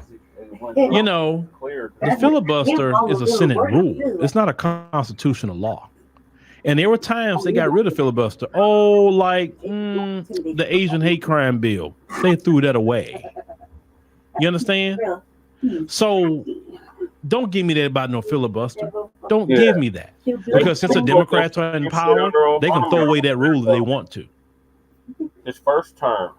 My opinion, you should never have a filibuster. Well, what if a particular party is in majority and if they can't filibuster? No. I don't agree to filibuster. What the hell you mean? What's the point of having power as a particular party if the minority party can stop you from passing legislation? Well, that means they just need 60 votes in the Senate to prevent a filibuster.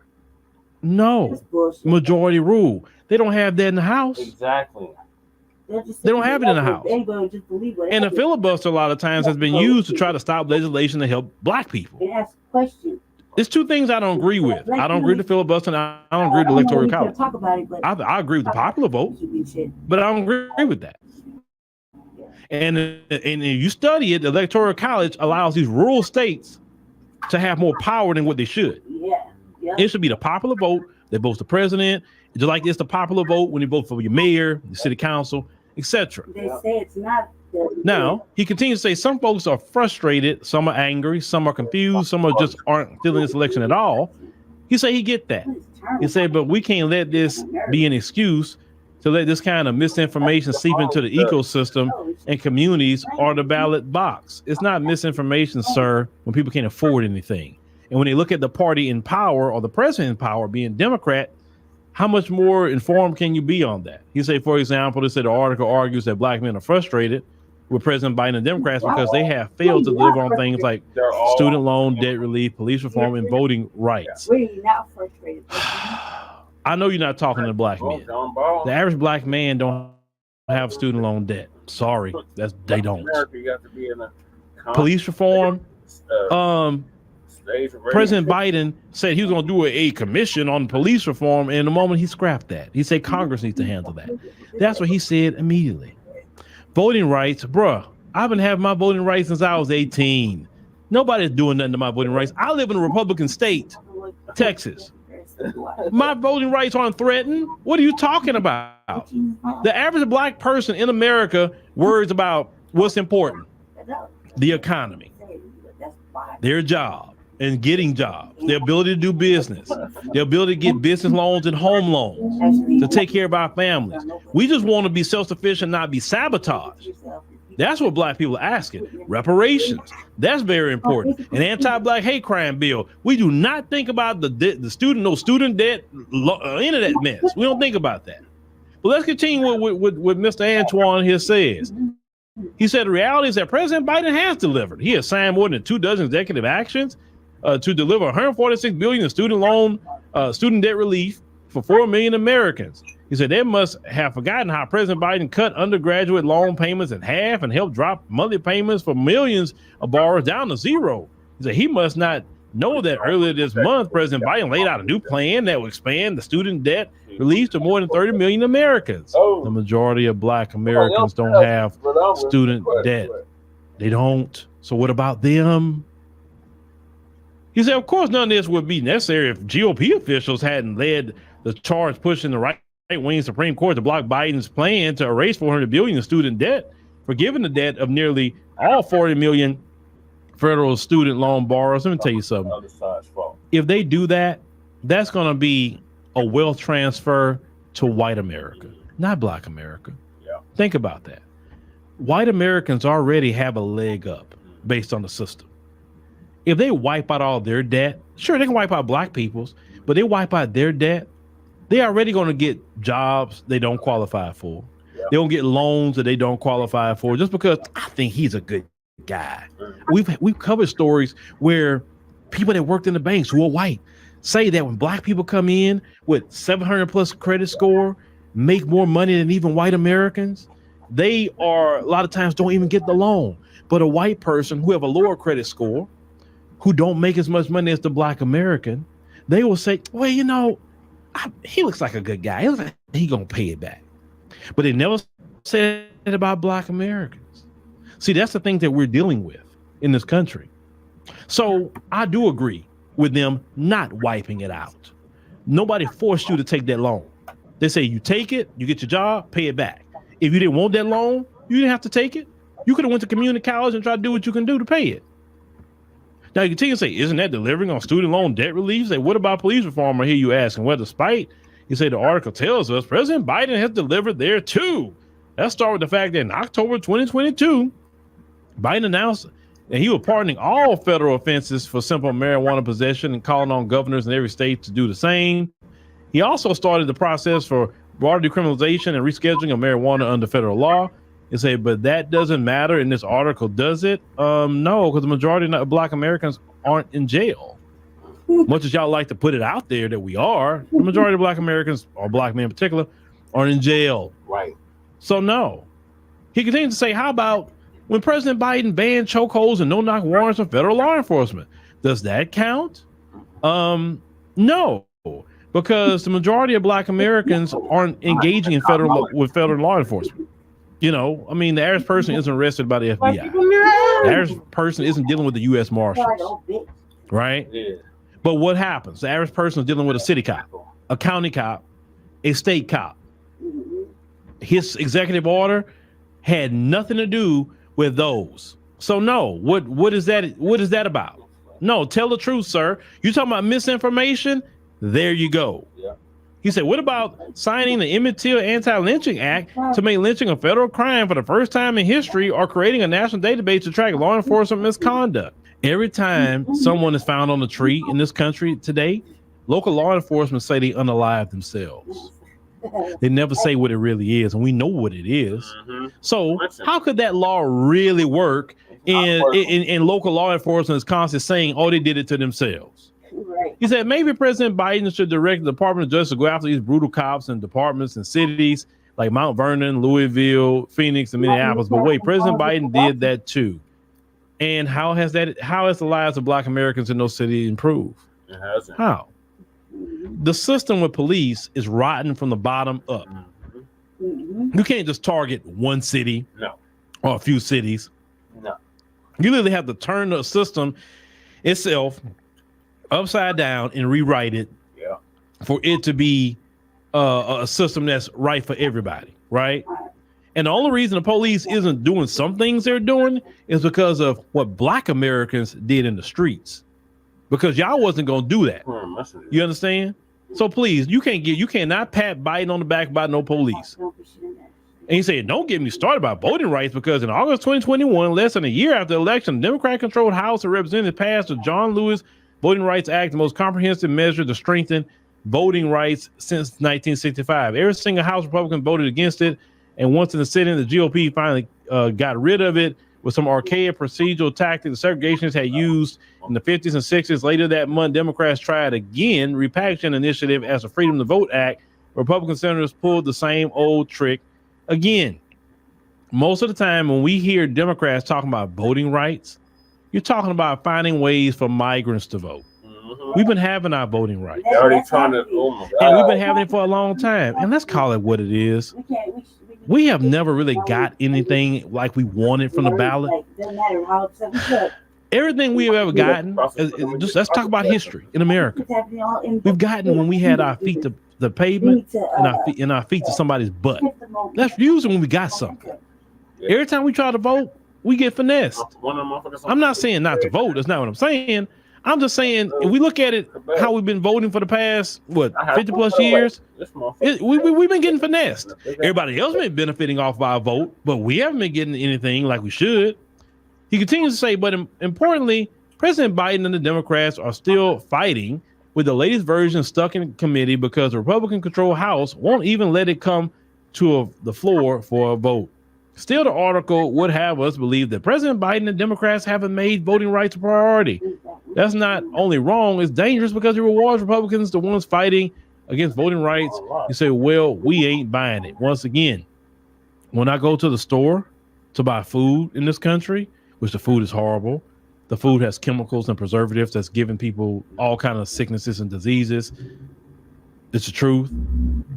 90% of the sicknesses in this country is linked to food. That's what our doctors in America has said. Yeah. Now, why Biden hasn't regulated the food? Well, right. You're talking about Biden talking about he want to get rid of things like cancer. He can start by the food, right. But he hasn't done that. I'm not thinking about voting rights when I need to put food on the table for my children. Right. That's not what I'm thinking about. I'm thinking, do I have enough money to pay for this expensive buying food? Right. That's overpriced. Right. And it's not even good food. Nope. At least in places like South Africa, they regulate their food where you can't put certain things in it. No high fructose corn syrup. Right. Actually, cane sugar. Right. Like it's supposed to be. Yeah. It said the article criticizes it for not delivering economically, but while the writer admits that under President Biden, Black unemployment is at a record low, he ignores that Black entrepreneurship is at a record high with new Black-owned small businesses opening at the fastest rate in a generation. Say who helped secure roughly $100 billion in federal contracts for small disadvantaged and Black-owned businesses. Biden. He said, who launched new efforts to aggressively combat housing discrimination, protect Black-owned home values, knowing that along with education, home values are the biggest factor in building Black wealth.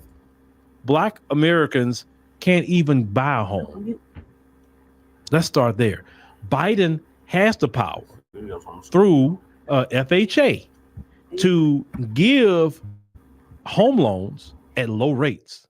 He could say 1% down for Black Americans. He could say that. Or just say, of course, not just Black Americans. Of course, it's governments. We have to say all Americans. He can do that. Has he done that? No. If he wants to help Black Americans with homes, that's one area he don't need Congress to do it on. He could do it himself. So I don't want to hear that at all. Because the home buying rate of Black Americans isn't much different than it was pre-Civil Rights Act. He said, who passed the Inflation Reduction Act and fought to expand the child tax credit and cut child poverty in half? He says, Biden, a credit is not going to put food on the table or pay these bills, sir.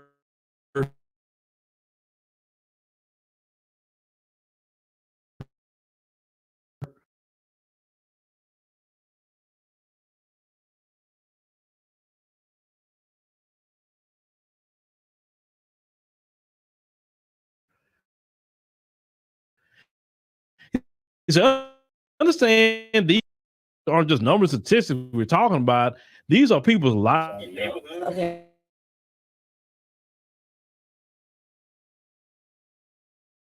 Because we expanded the child tax. This isn't a game. Article wants us to believe that President Biden and dilapidated school buildings are doing anything to invest in Black communities. So I guess President Biden invested $1.2 trillion to repair our infrastructure with the bipartisan infrastructure Sorry, trying to be law was keep our family stuff to ourselves.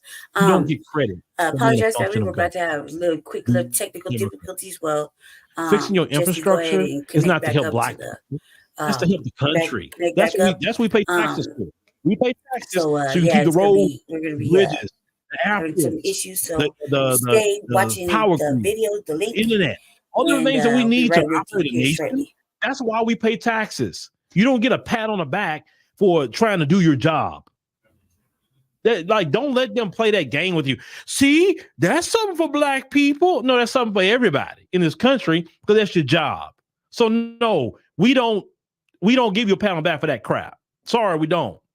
He said, I guess securing $130 billion to help our schools safely reopen, ensuring high poverty school districts and schools are protecting funding cuts, and investing $7 billion in our historically black college and university doesn't count. I guess $15 billion to replace lead water lines in poor communities doesn't count. No, it don't, because that's a function of government. Making sure our schools are right, making sure there's no lead water lines. That's your function of government. Stop throwing in our face a function of government. That's what you're supposed to be doing. Don't let them, listen, they don't tell that to white people. Have you noticed that? Hey, white America, at least we did something for your schools. At least we did this. At least we look at the new lights that's on your highway. We did that. At least we did that for you, white people in rural America. Notice they don't tell them that to come out and vote. What do they tell white America? They want to know about jobs. They want to know about the money. What's going to happen with the money in their communities? But to us, hey, that street light, that new street light that's in your neighborhood, black people, that's what we did for you. Now you can see when you drive down the road. See, we did something for you. Once again, it's racist. It's very racist because they're talking to black people with a racist stereotype saying you have a low IQ. This is what you tell the people that they think they have a low IQ, because simple things like that get them mesmerized. He continues to say more black families have health insurance right now than any point in history, and we passed the first major gun safety law in nearly 30 years. Does that matter? No, it don't. A lot of black Americans, they can get insurance if they want, and they can choose not to get it. Obamacare is high as hell, so it's not affordable. People ain't not asking about no gun safety laws, because one thing I'm gonna tell y'all, these folks in America, you know who I'm talking about? They will never let y'all take that away from them. So please. And y'all got all the laws on the books you want to. That didn't stop no Dylan Roof or anybody else like him. He said, remember what life was like in January 2021? Do you remember how bad things were at the height of the pandemic? He said that was the America the Biden presidency inherited. Fast forward today, and you have to agree that by any measure, the turnaround has been dramatic. We had made real progress over the past 3 years. And when you compare it to what we lived through from the past 4 years before, it's been remarkable.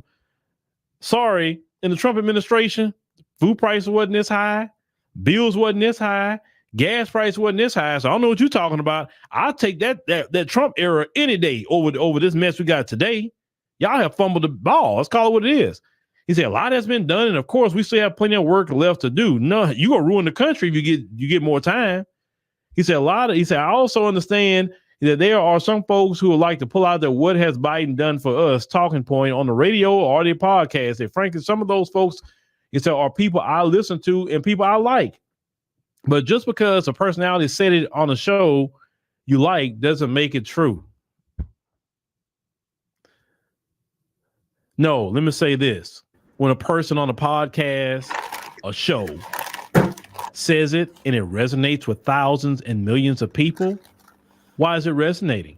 If it wasn't true, if Biden did something for Black America and they say, man, Biden really did something for us, and someone from a podcast say he didn't do nothing, the people in the comment section that got common sense would say that's not true, because look, man, I see it in my everyday life. Let me tell you something. A president don't do nothing until mainstream America see it. Yeah. It don't matter what the corporations get or the investors get or the hedge funds. Yeah, they doing great. But look at what's happening to Main Street America or Black America in particular. Right. If Main Street is suffering, then he didn't do nothing. Yep. Bottom line. Yep. And for sure, as Black Americans, he didn't do anything. Mm-mm. He didn't. Everything you talk about, I can't listen. And Biden did something for Black America in particular. I would definitely say, hey, yeah, Biden did this, this, and this. I'm not gonna lie on somebody. No, but I'm also not gonna sit up here and try to finesse Black Americans and try to get them to go and just give a free vote. Because at this point, he's the president of the migrants. At this point, he cares more about migrants. He cares more about foreign wars in Ukraine and all, the Israel-Palestine. He's more worried about that. He's not worried about Black America or the rest of America. He's not worried about that. I'm a firm believer of this. Your actions speak more than your words. And his actions, ladies and gentlemen, is this. He's not focused on, and for surely not focused on Black America. Right. So no, it's not misinformation. Sir, you're the one actually putting out misinformation, trying to gaslight and convince Black people functions of government is something for them. But you never do that to white America. And that is what's more. I think that it's a farce for them to think that they get away with this gaslighting shit.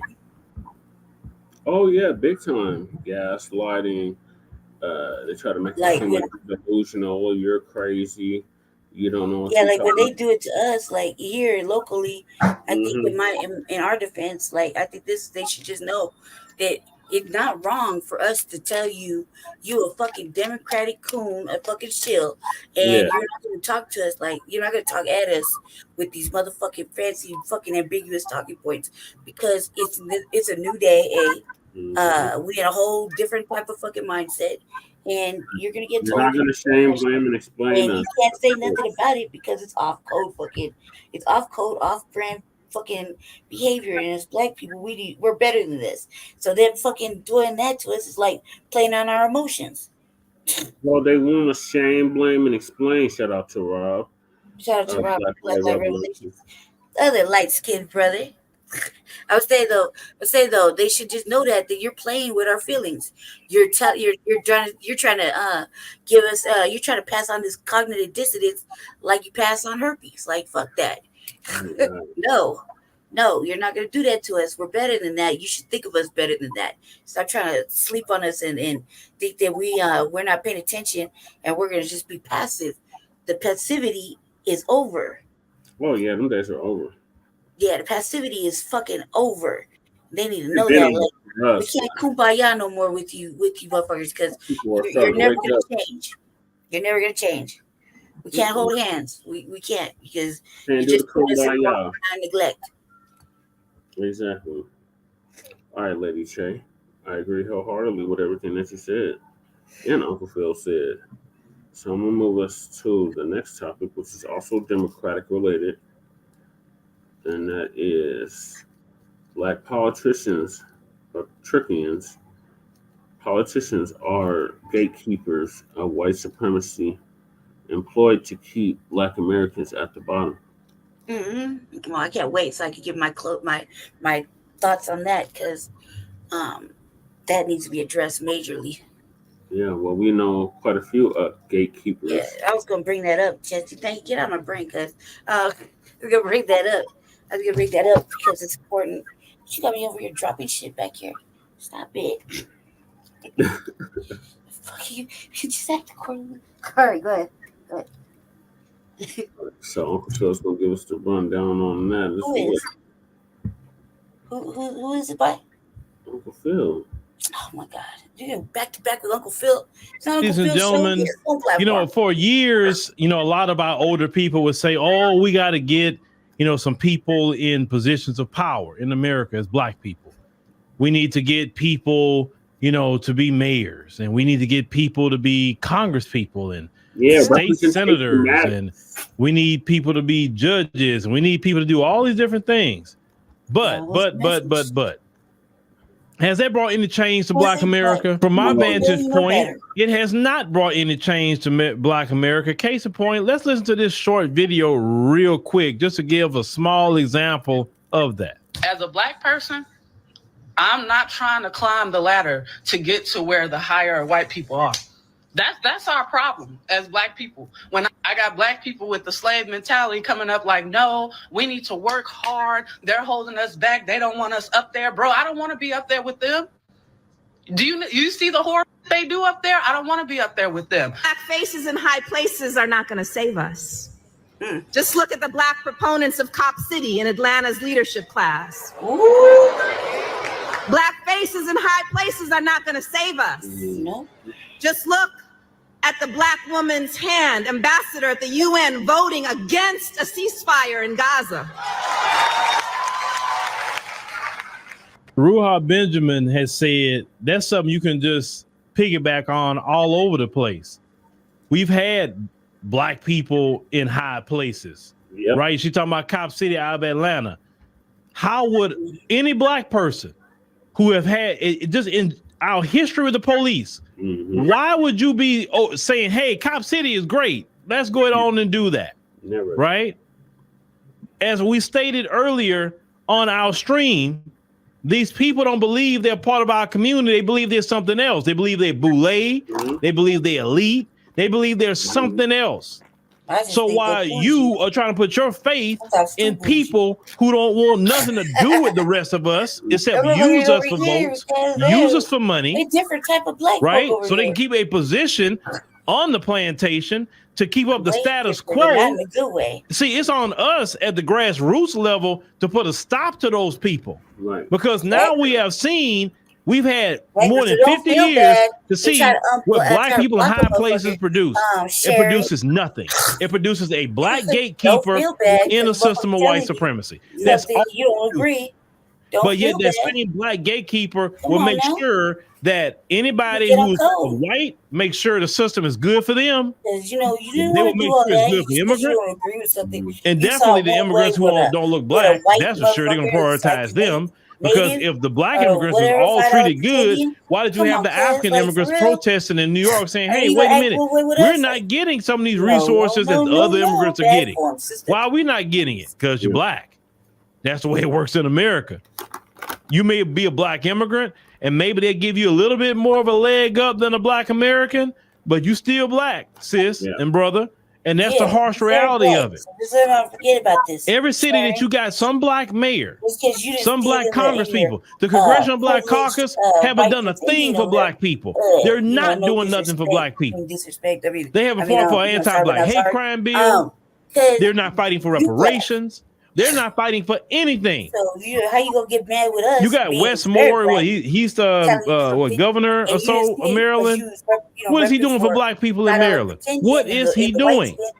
Then you try to cover them and say, well, you know, Phil, they just can't be the mayor or the governor for Black people. We're the only ones that get to. What we're saying is, make Black people get the same equal shares that white folks get.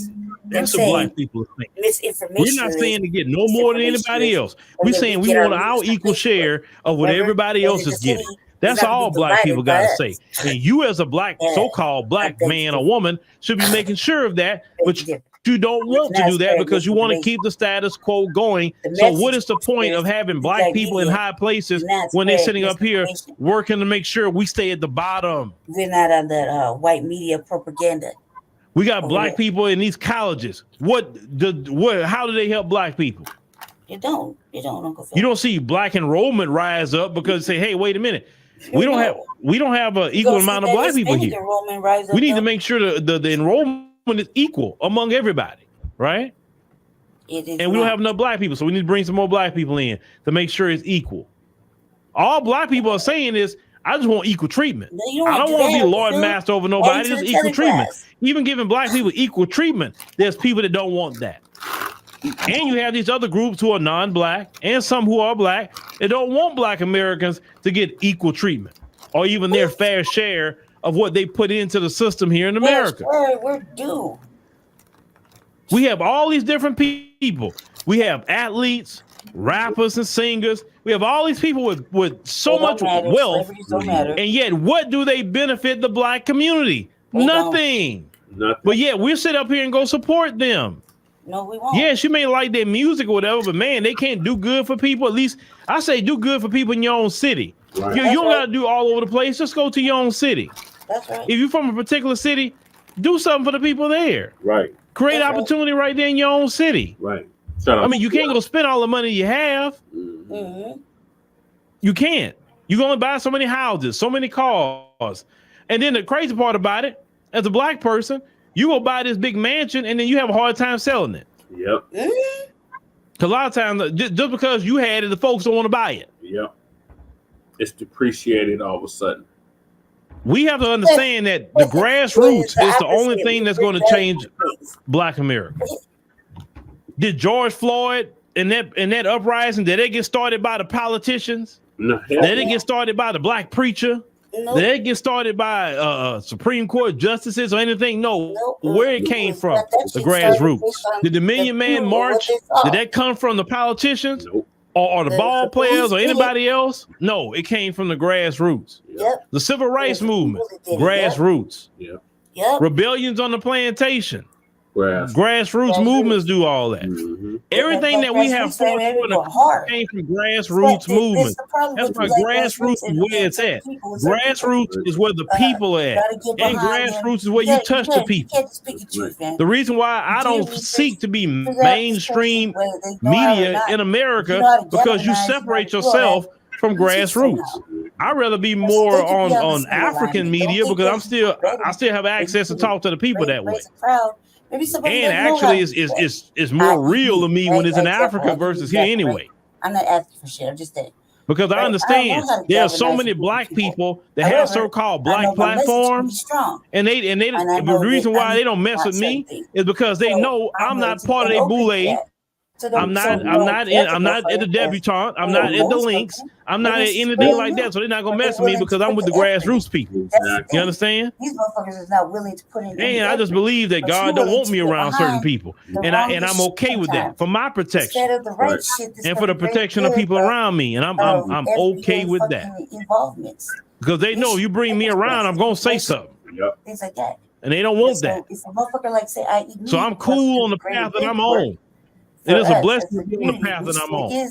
There should be a community. We should just be staying community. But sometimes some of you say, well, why this one won't do something? Well, why don't you know, for years people say, why don't Michael Jordan or LeBron James or this and the third? Listen, they in the community, but they're not part of it. Now we've heard stories about they've been told you can't help black people because you know, you can mess this up and mess that up. Listen, if somebody can convince you not to help your own community, you're not part of it no more. Right. Whatever way you can. But the grassroots is where it's at. That's right. Most of the people that changed the black community, none of them was rich. None of them. Martin Luther King, he wasn't rich. You gonna play a part in this? Malcolm X, he definitely wasn't rich. Honorable Elijah Muhammad, he wasn't rich. Nope. Rosa Parks wasn't rich. Nope. Harriet Tubman wasn't rich. You don't have to be a rich to change anything. Nope. In our society or throughout the world.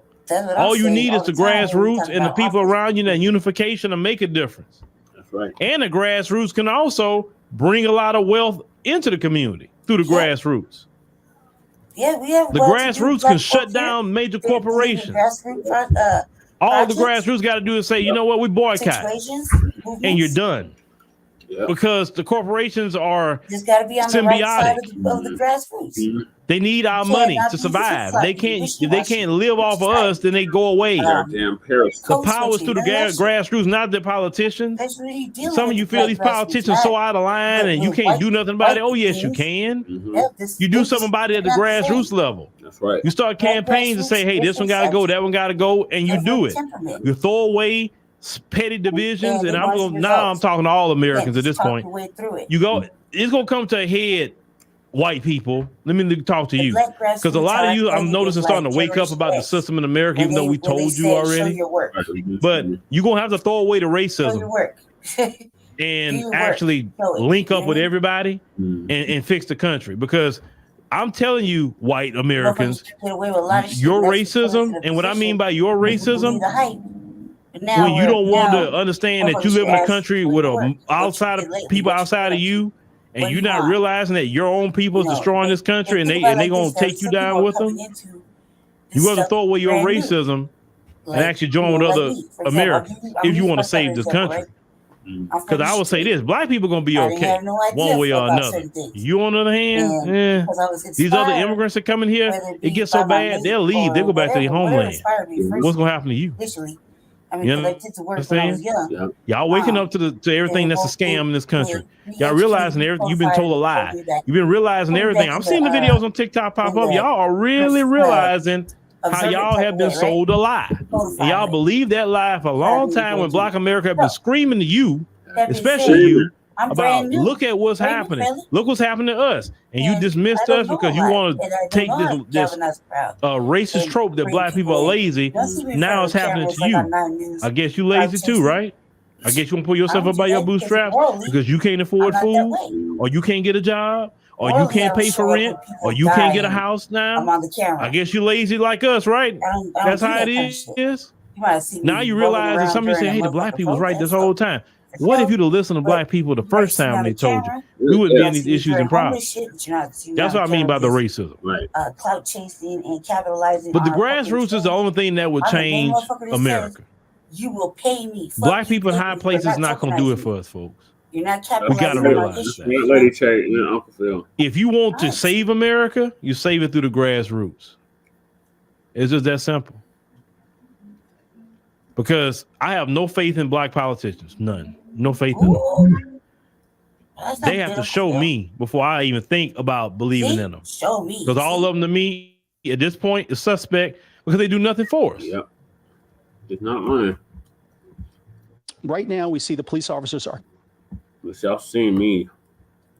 Don't even know question. That's different though, Jesse. This like certain things about what you say is different because you've been putting in the work. It's very clear due to the activity, you know, whether it be activism or speaking serious shit into it.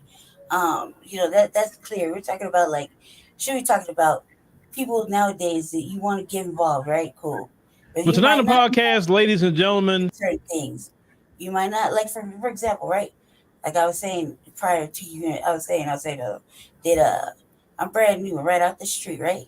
Mm-hmm. I might have done some serious what it would look like to be serious Black stuff when I was younger, right? However, it's a new day, right? We're doing different things nowadays. Right. And say I want to get involved. I don't know how to galvanize people to not even to my channel. You see what I'm saying? Like at my channel, I don't get no views. Why? Not because what I'm saying isn't smart or whatever. It's just I don't really know how to do it, and it's tedious work. Like something I don't like to do particularly. However, it's something that, you know, somebody instead of criticizing a motherfucker, you can just I don't know. Is there something wrong? Are we not showing? We should be showing, huh? Hold on a sec. Jesse, are we not showing? Hold on a sec. Family. We check this real quick. Jesse, can you hear me? Yeah, you don't think we're showing? I don't know. Let me check real fast. Jay said he asked what happened to a live. We're on Black News. We can't stream on the Front Line Blacc News YouTube channel.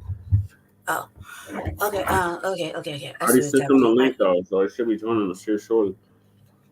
All right, I see it. Is my tablet in there? I don't know. No, I don't see it. I know this one's mine. Let's see.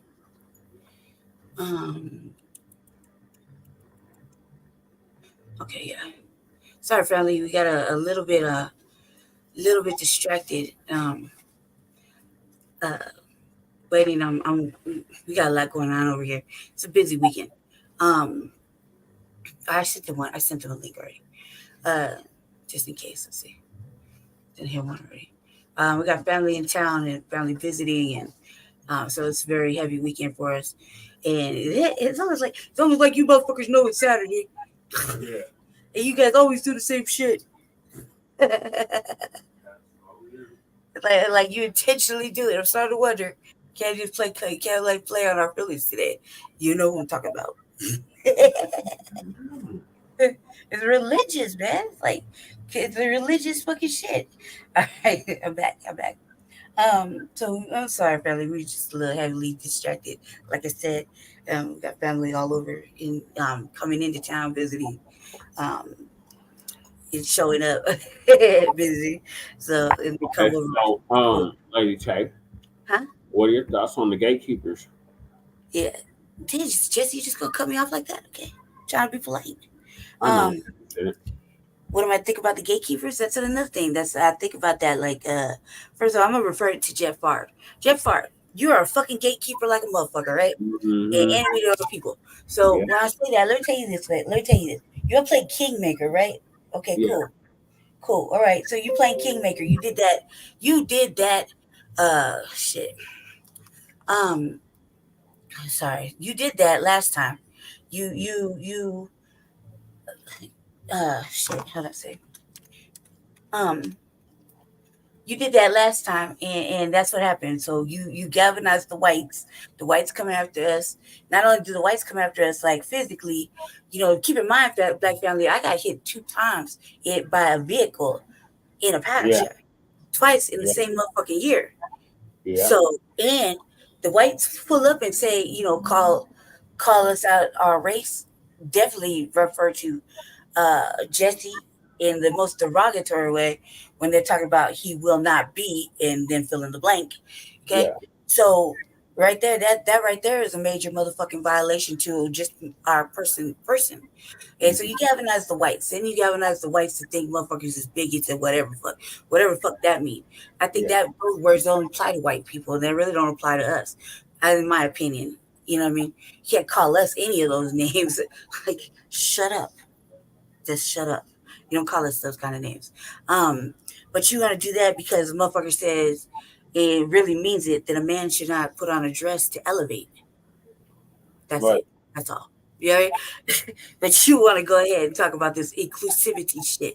No, that man ain't putting on no dress at no family reunion with his real family there. You think any of his family there, Black family there, really gonna be like, now come on, Tyrone, you gotta take that dress off. Oh no. You gonna come on, please, we gonna go play some ball, or let's go hit that domino table. But you can't be, you gotta take that shit off your face. Go wash your face, man. Give you 20 minutes, shower up, change out. You remember you're Tyrone here, not Sharice. You know what I mean? That's probably what really happened, but ain't nobody saying that. That's why you don't ever really see them with their family. Mm-hmm. So, you gonna call us bigots and say this and that, because we got really specific views, and calling motherfuckers homophobic and shit because they're not signed up to the agenda. Right.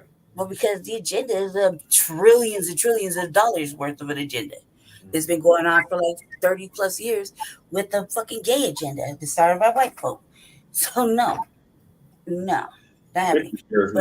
But you want to galvanize Kingmaker, and you want to go and put your money where your mouth is, and go ahead and put up anybody and everybody to shit on the only real Black grassroots candidate on a Black first agenda, which you said was impossible.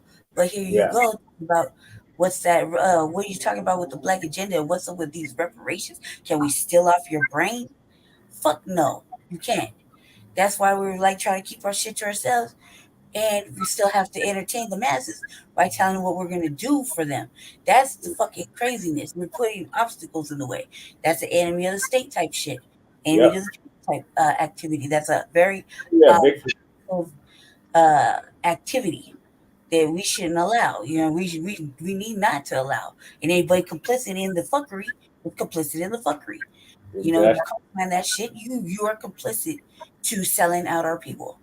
And small as it is here in Denver, and as much as they have been motherfucking coonerized by programming, you are fucking our people up. It's confusing, and you're complicit. Anybody on that level is complicit by fucking us up. I think that when it comes to politics, he's gatekeeping. You're gatekeeping. When you won't see you don't want to see us. But when you see a young man trying to elevate himself, you're picky and choosy. Yeah. You're not in you as a gatekeeper who has the knowledge. It should be each one teach one. Instead, you're not on each one teach one. You're on whatever's gonna fill my pockets. at the end of the day. And then I only want to get involved if it pertains to me, like how you keep bringing up your trash situations. Prime example. You dig? That's always like, well, Brother Jeff's gonna feel about this way. It is trash. I want to know about where my vote gonna go. Because nobody give a fuck. We know you're a Democrat. You're never gonna switch up, and that's the problem. You're gonna be a gatekeeper and be the way you think you with your respect and galvanize. Hold on a second, but you're gonna galvanize the masses to stay in democratic ways. And that democratic shit, nor the Republican shit, but that democratic shit right there is what's fucking us up. And it's a game. You're playing a game. Everybody who's on that process is playing a game when it comes to the building. What's cracking, cuz? When it comes to a migrant situation, when it comes to taxes, when it comes to motherfucking bills. Struck the channel, cuz, so we have to stream on the RBA tonight. Yeah, we are live. Oh wait, no, we're not. We're not on the RBA. We're not on Front Line Blacc News. No, the channel got struck, baby. On YouTube? Yeah. And Facebook? No, Facebook. We're on live. So you're live on? Okay, I don't know. I'm sorry, cuz I thought we was live on a Facebook Front Line Blacc News channel page. On Facebook. We're not on. Well, shit. Shout out to the Revolutionary Agenda, which is eyes. Which is I didn't know. I had no idea. I don't type up the show. Well, there you go, cuz. Sorry about that. I thought I misunderstood. But like I was saying, the gatekeeper Jeff Bard, you're galvanizing, and you think nobody's paying attention or not knowing, and the reality is that when you play chess with chess players, you're playing chess with someone who's going to be smarter than you, so it's going to be competitive. That's the way we win. Yeah. You're not the smart one. We're the smart one. It's just now you know how to say it out loud. Okay? But you're playing chess and strategy games with somebody smarter. You just don't think they're smarter because they look dumb to you in your mind.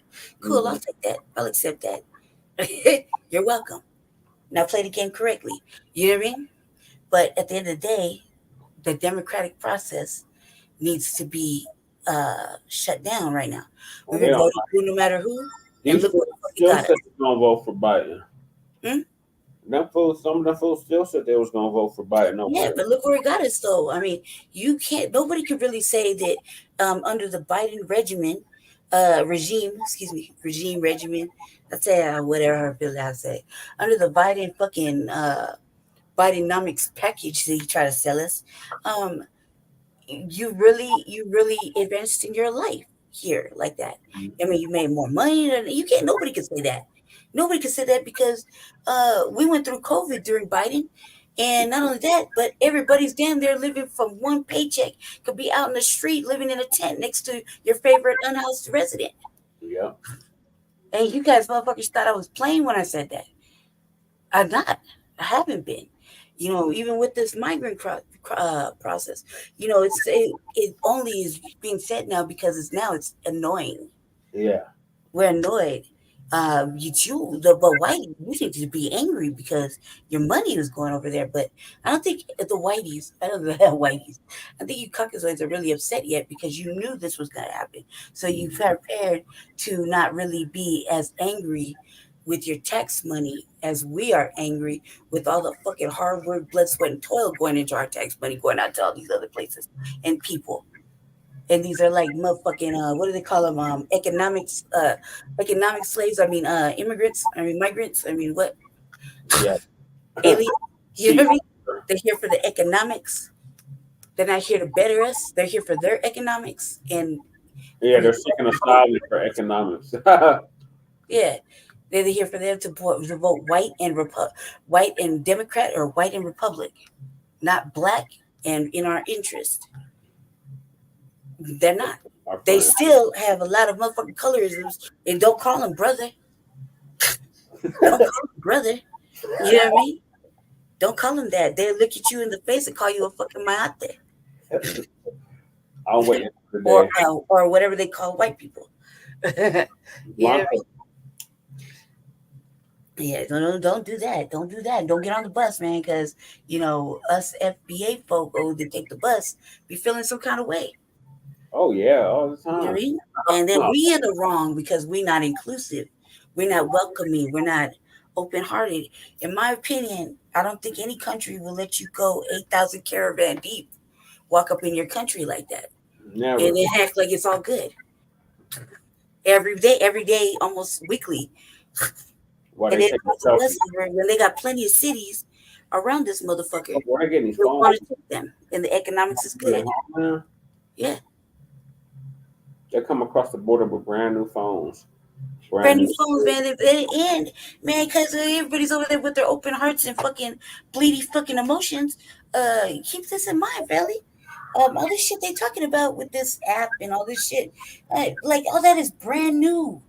They could lie and put whatever in and act like it's been there, but at the end of the day, this is brand new information. They could fucking be stopping motherfuckers. Not every state they pass through is a sanctuary state, or city through a sanctuary, or city through a state. We got one city that's about to get sued by everybody around it. You know what I mean? Because we're not having it. So, and if you hear me and Jesse on city council on Mondays, I asked for, I was like, we're telling you we need a hard pause on this shit.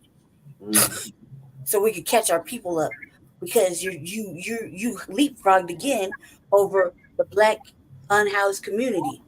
Yeah. Again, right in our face. Got me telling Jesse, like, on the low, like, hey, maybe we should just go ahead and pretend we migrants too. Maybe we could go ahead and get what we need, because we got to do hoops and loops. They ain't got to do hoops and loops, nor do the fucking fictional LGBTQ. Got to do hoops and loops as much as we do. Real shit. I don't know. I'm a villain. So what? And I said what I said. Like, this is what it is. They're getting ahead of us and throwing it in our face. Yeah. And then getting mad when we check them. Like, I don't dig the two little the two Tennessee dudes, the Tennessean dudes on the Justins, yeah. But they were getting it in this week. Oh, they were. Yeah, they were getting it in. The one with the long hair was definitely getting it in. God. And we don't like them. They kind of like soured us. However, man, to see empowerment blatantly in the Senate or the House seat, whatever the fuck they sit on, tell a motherfucker he a racist to his face, that kind of makes me feel good inside. Calling him a racist. You're not calling him a white supremacist. You called him a racist. Called him a racist like 3 times in his face. You know what I mean? They had to sit him down. If you're willing to stand up and you're willing to get loud, you're willing to do this, you really must be willing to take the consequences of being disruptive, which could ultimately be going to jail. The whole state house.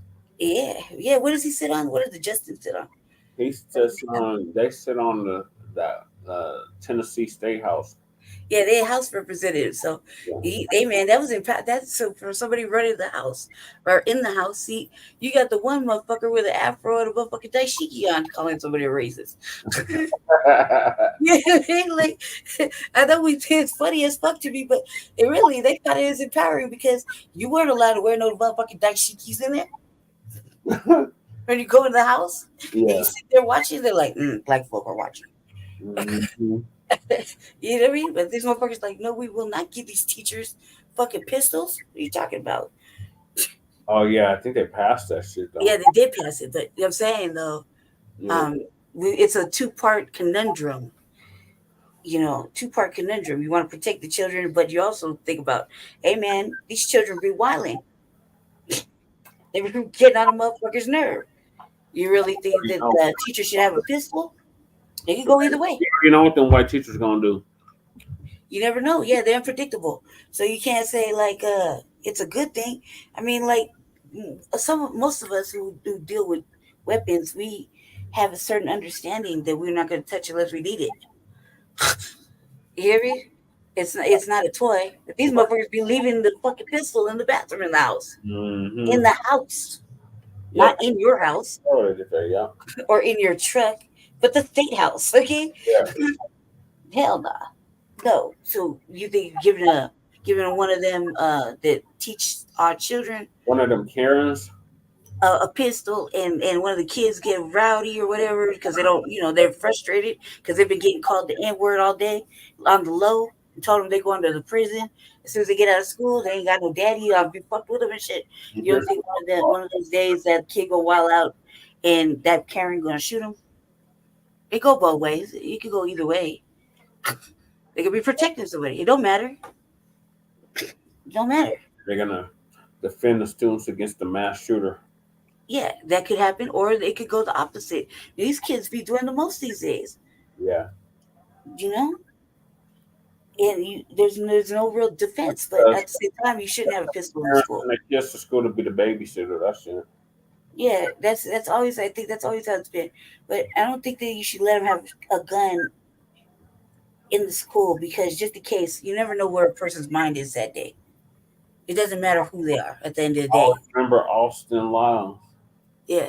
Speaking of, yeah. I mean, do you see how they frame that narrative too on the news? He killed himself. What? Yeah, he killed himself. He wrote a note. It was allegedly. But I was gonna update that on the RVA because I was really upset about that. But yeah, you're right. They waited a whole year to give up those details though. Yeah. They didn't even want to say that boy's name. Nope. They never want to talk about him. They never want to talk about him. So now they talk about him in the nefarious way. Mm. And that's terrible too. So gatekeepers, though, we seeing you, and you should know. We should, just like we call you a coon, we should call you a gatekeeping coon at that, because you have the knowledge to share, and you shouldn't have to tax a motherfucker for it or anything. It should be each one teach one as Black people. Right. We can advance, and the next person pass it on and teach the next person. That way, it's in our community, meaning within our race and our people. But we're doing something just because you got bread and you got up, and you think that you're better than you forget that at one point you were like this, right? And somebody had to teach you. Yeah. So you got to pass on the greatness too. If you have it and someone asks for it, or just volunteer, fucking volunteer it. But if they ask for it, don't be a dick and say no. Right. Or act like you didn't hear nothing.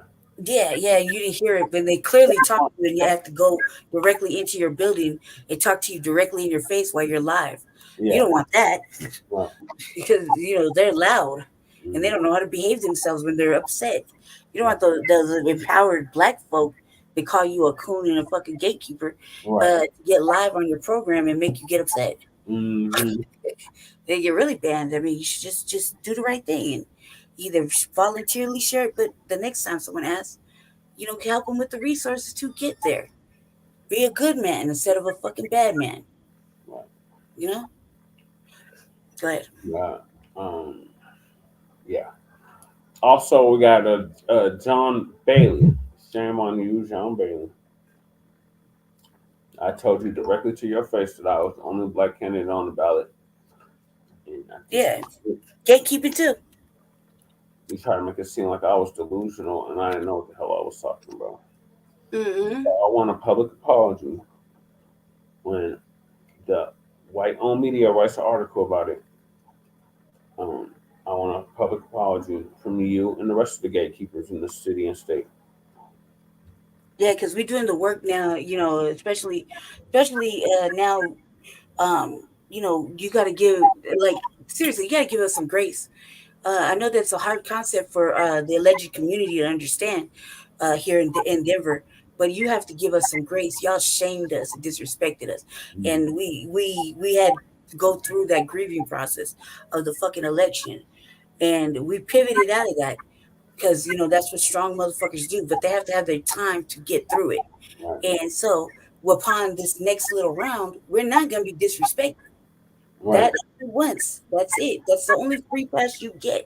You cannot bring it up again because we're in an whole new time space. Yeah. You feel me? And you don't get to disrespect us because at this point in time, during that time of grieving, shit's changed. Yeah. And we're not having it. We're not having it. Don't let the shade deflect the fucking message. We're not having it. And pretty soon, it's going to be like old times where y'all see me. outside. In less than 2 weeks, you will be seeing me outside. And that shit don't fly when I'm present. You know it. Right. But y'all talk about me and talk about him, but talk about me why I can't come in certain places, because you already know how it's going to be. Because somebody has to be the ass. Somebody has to be the villain. Someone has to say no. Mm-hmm. You know what I mean? Because we're too afraid. I don't know why we're afraid, family. We're too afraid to get out of pocket with motherfucking white supremacy in the dominant society that we feel like they're going to cancel or they're going to dox or they're going to do whatever. Who gives a fuck? Right. As long as you're breathing, you have a will and you have a chance. That's right. It's never over till it's fucking over and you in the upper room. It ain't never over. You know what I mean? It ain't never over. As long as you're breathing, can fucking speak, fucking make signs. Like, come on, cause we use sign language all day if I didn't have a voice. I write notes. You feel me? There's a way. There's always a fucking way for us to get the fucking message out and you to get the point. Whether, you know, we know how to communicate with our eyeballs. Black people, come on, let's not forget. Let's not forget. Yeah. Those days are over, though, for people over here in Denver. Black people are disappointing us over here. Oh, yeah. I'm disappointed. I'm disappointed because you know better. History has just been... All right, ladies. So shame on you, gatekeepers. Yeah, we're going to continue exposure. Look at it. He looks like the day right when he was little. We have great news. That's Shabako say great. No, it's good. He says it all depressed. Great news. Great news.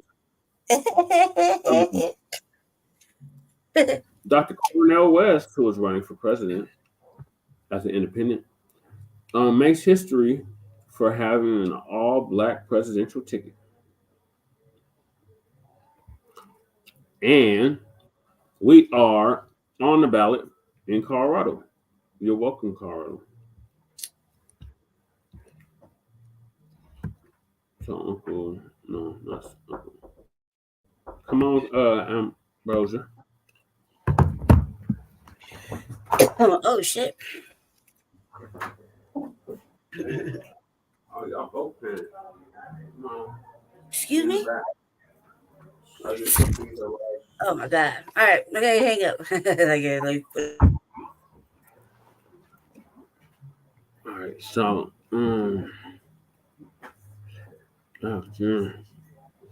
Cornel West. Sister Demetria K gonna give us the update on it.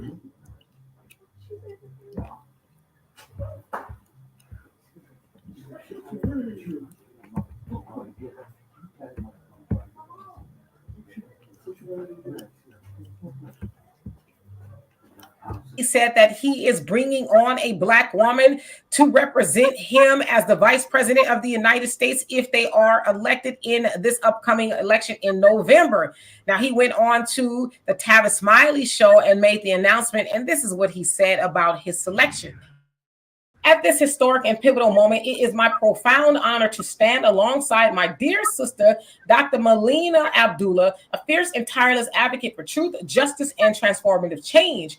He also goes on to say, Sister Melina's incredible courage, keen intellect, and deep vision have greatly served the cause of liberation and education, worker rights, and both racial and gender justice. Her unique Black analysis and witness helps us confront our crumbling era of empire, white supremacy, and patriarchy. I look forward to working with her as we strengthen our commitment in our campaign for truth, justice, and love. So Dr. Cornel West, of course, is a philosopher and a professor. And Dr. Abdullah, she's also a professor, but you guys are probably saying, I've heard her name before. Yes, you have. She is connected to Black Lives Matter. Specifically, she is from the BLM chapter in Los Angeles, and she has described it as being more boots on the ground, more grassroots. Well, recently, she lost a lawsuit against the Black Lives Matter Global Network Foundation, which I guess is like the big dog of BLM.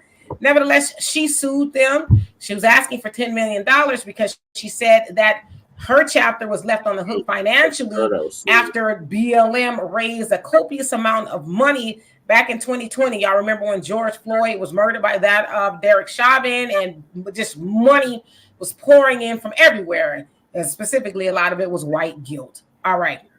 But nevertheless, she lost, and she had to pay Shalamaya Bowers, who I guess was at the time the head of that foundation. She had to pay $100,000 in legal fees, right? And then, of course, BLM Foundation, they celebrated saying, see, you know, we were right, and they're just being frivolous in their lawsuit and all this other stuff. All right. So she's basically saying, I'm not really connected with them. She also went on to say that Black Lives Matter will not be endorsing her, as they do not endorse political candidates. Now, again, I want to just stay with BLM. We know, of course, with Patrice Cullors and the other founders of the foundation, they found themselves in a lot of hot water. Patrice was the one that bought a whole bunch of houses and really couldn't explain what she did with all of the money and all of that. And so nowadays, we don't even really hear about Black Lives Matter anymore. And a lot of Black people that got some sense have disassociated ourselves from Black Lives Matter, because it kind of seemed like it was more geared toward LGBTQ issues. All right. So that's who Dr. Cornel West is saying he wants to represent him. Historical side of it is because they are both Black. All right. Now, I want to ask y'all this, because I don't really have an opinion just yet. I'm still kind of doing my own. Is that enough reason for y'all to go to the polls and vote for Dr. Cornel West and Dr. Abdullah on the green ticket? Of course, y'all know that a lot of Black people are starting to divorce the Democratic Party, citing that they have just divorced us, right? Matter of fact, they've never married us. They've only taken us to McDonald's, and we didn't even get to supersize, right? That was the only date that we had with the Democratic Party, even if that. And ever since then, they've been kicking us in the tailbone. And so Black people are like, okay, I'm either going to sit on the couch for this election, or I might go vote for Trump, or I might, do something else. I've heard a lot of Black people say, I like Dr. Cornel West, but that he has tapped a Black woman, and now it's a historical ticket with an all-Black party. Is that enough reason for y'all to go to the booth and cast that vote? I'll be watching in the comment section. In the meantime, please subscribe to this channel if you haven't already. Yep, if you haven't already, make sure y'all subscribe to this channel too. The Front Line Blacc News on YouTube and Facebook, and the Revolutionary Agenda on YouTube and Facebook.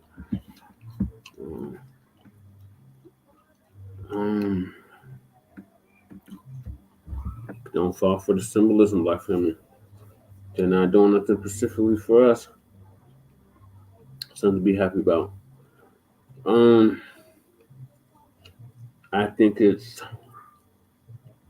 symbolism. But having met Mr. Dr. West himself and seen his website, he's the only candidate that actually has a Black agenda thus far on the presidential.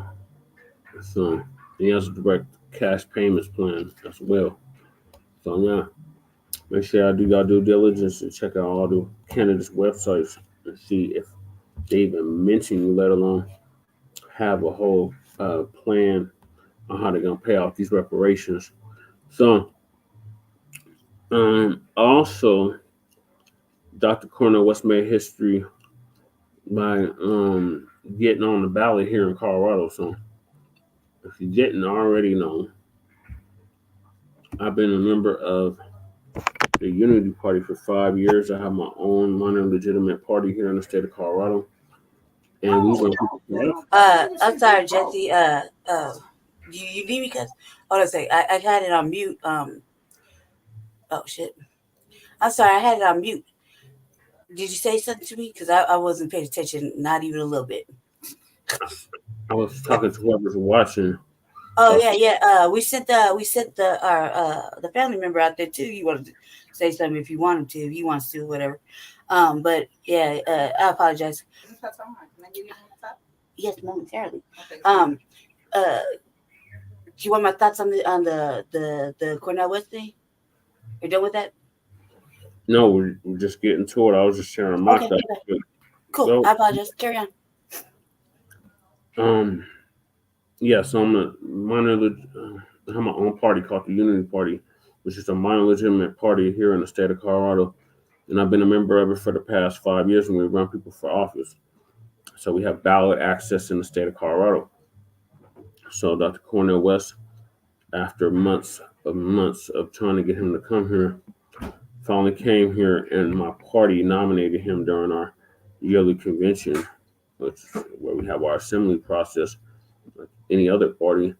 They call it caucusing with the two major parties, but with the non-legitimate parties called it assembly. So we nominated Dr. West at that convention, and for president of the United States, and also I was nominated to run for House District 8 here in the state of Colorado. So that's how that goes. So I'm gonna play the clip of Lady Che has something to add. Okay, Lady Che, did you have something to add before I go to this next clip?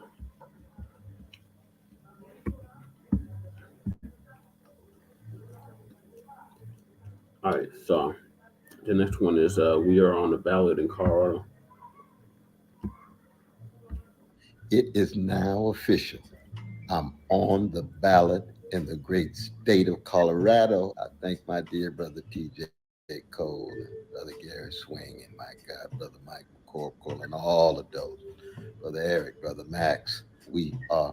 All those people are members of my party, the Unity Party. I was kind of bummed out he didn't mention my name, but either way, it's my party that nominated him, so that's why he's on the ballot here in Colorado, and you're welcome, Colorado. You have a third option. On the move for the people. Yes, indeed. Focusing on poor and working people and ensuring that there's a voice that's critical of war, militarism, capitalism, but most importantly, just trying to empower those lives don't call everyday people. Come join us. Come join us. Yeah, so you're welcome, Colorado. Okay, Lady Che, what are your thoughts on this?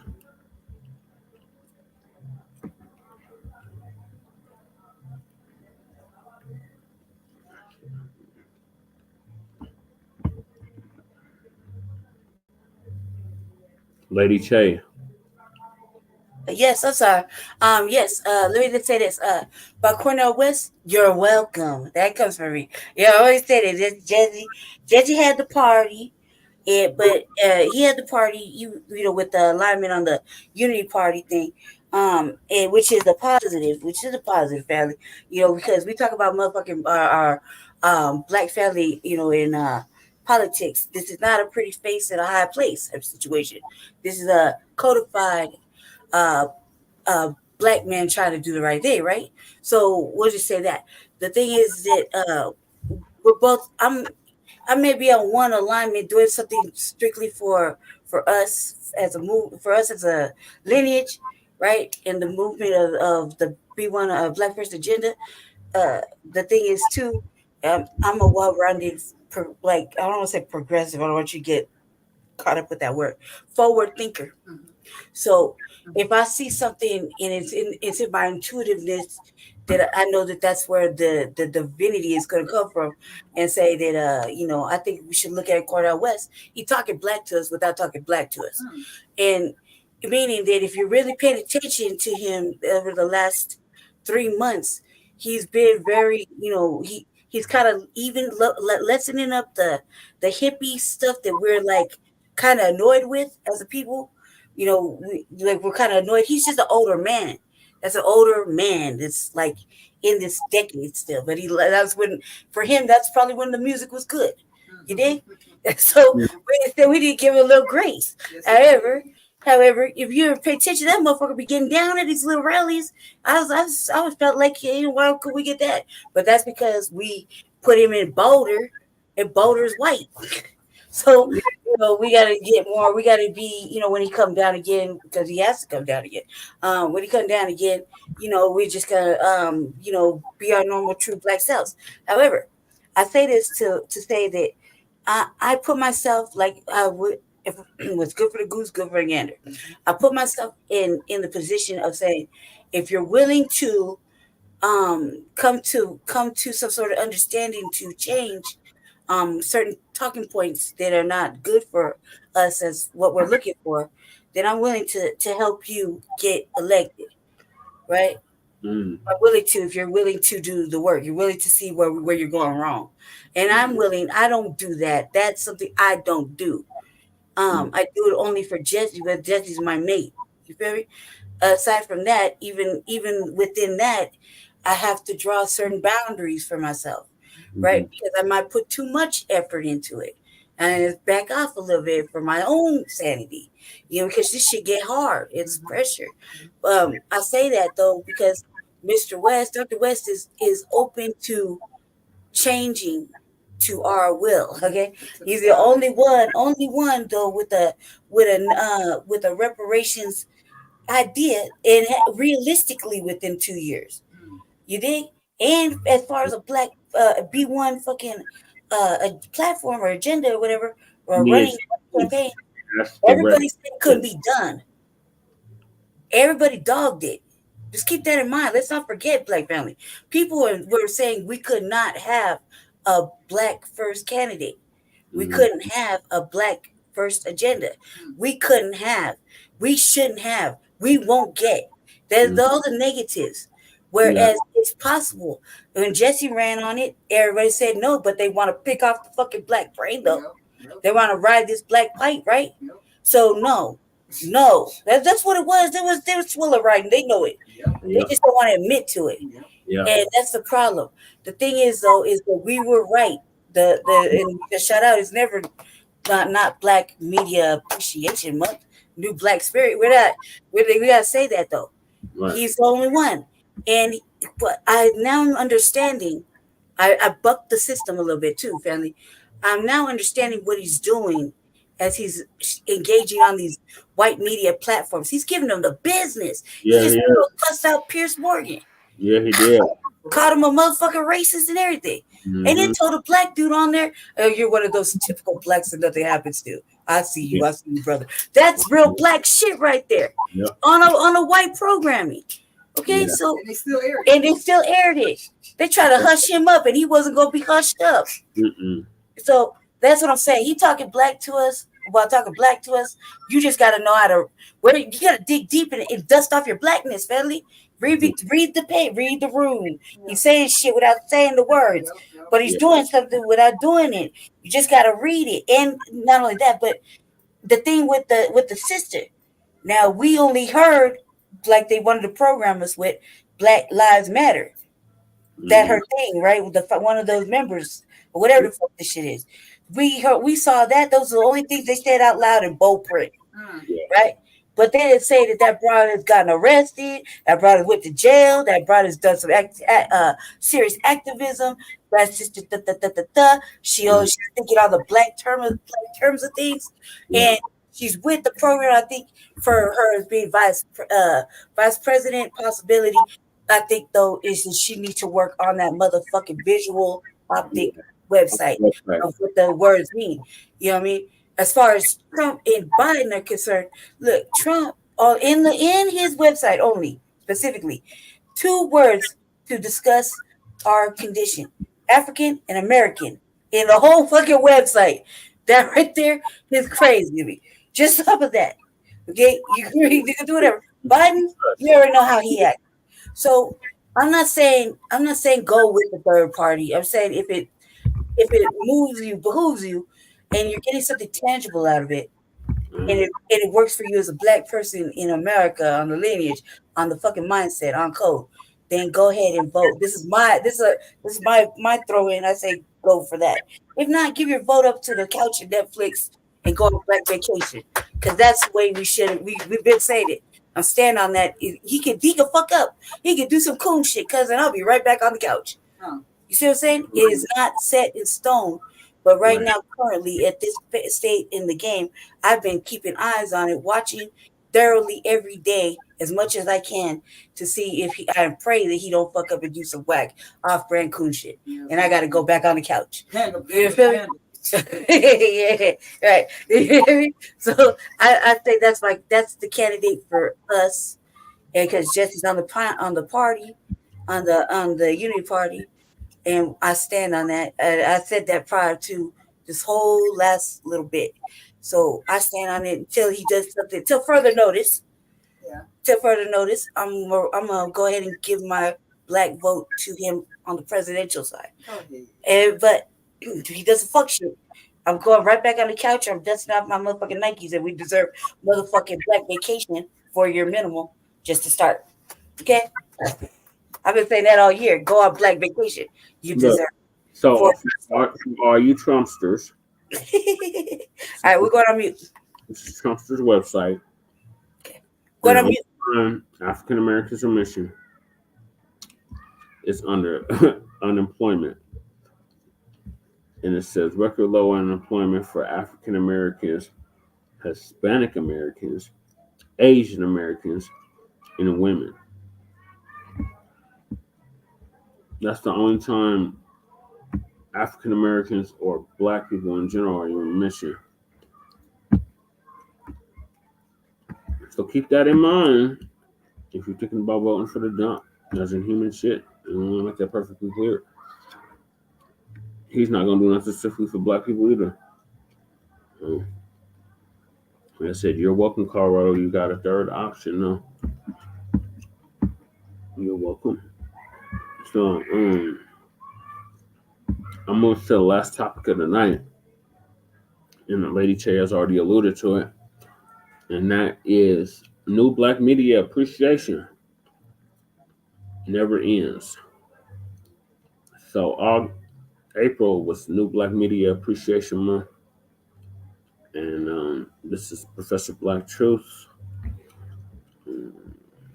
sounding off for the end of Black Empowerment or New Black Media Appreciation Month, which was April. It's past April, so we'll play that next.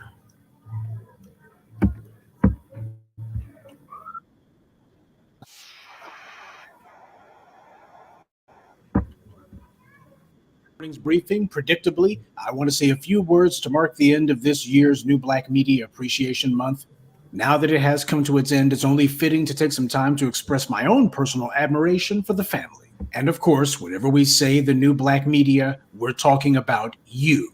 Yes, I know that may sound trite or old hat or cliche, but it's also true. Unless you've been one of the people trying to spread your worldview, sitting behind a microphone, posting videos and such, unless you actually do that, then it's very difficult to understand how crucial it is to have folks who listen to you. Never underestimate how important your involvement is in this. Without you, none of us would exist. We'd be like those slow mushmouth bums who you see online who post asinine videos about alien abductions and other lunacy. They've been on YouTube since day one. They've had a channel nonstop for 15 plus years, but they still only get about 40 views per video. Folks like that aren't going to change anything. And I, as well as any other new voice of black media that you follow, would be just as irrelevant and ignored if it were not for you. We all like to think that our worldview has some sort of value, but you can't truly know that unless you present it to other people and see what appraisal they give of it. From the very beginning, I laid out the mission statement for the new black media, and that's to take control of the political discourse in the black community and to elevate the debate. We're still on that mission because the mission ain't over.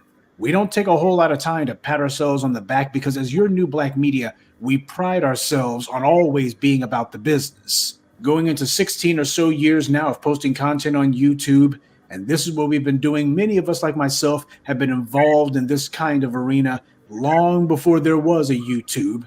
And how did we do it? How do we keep going for so long? A better question would be, how did you do it?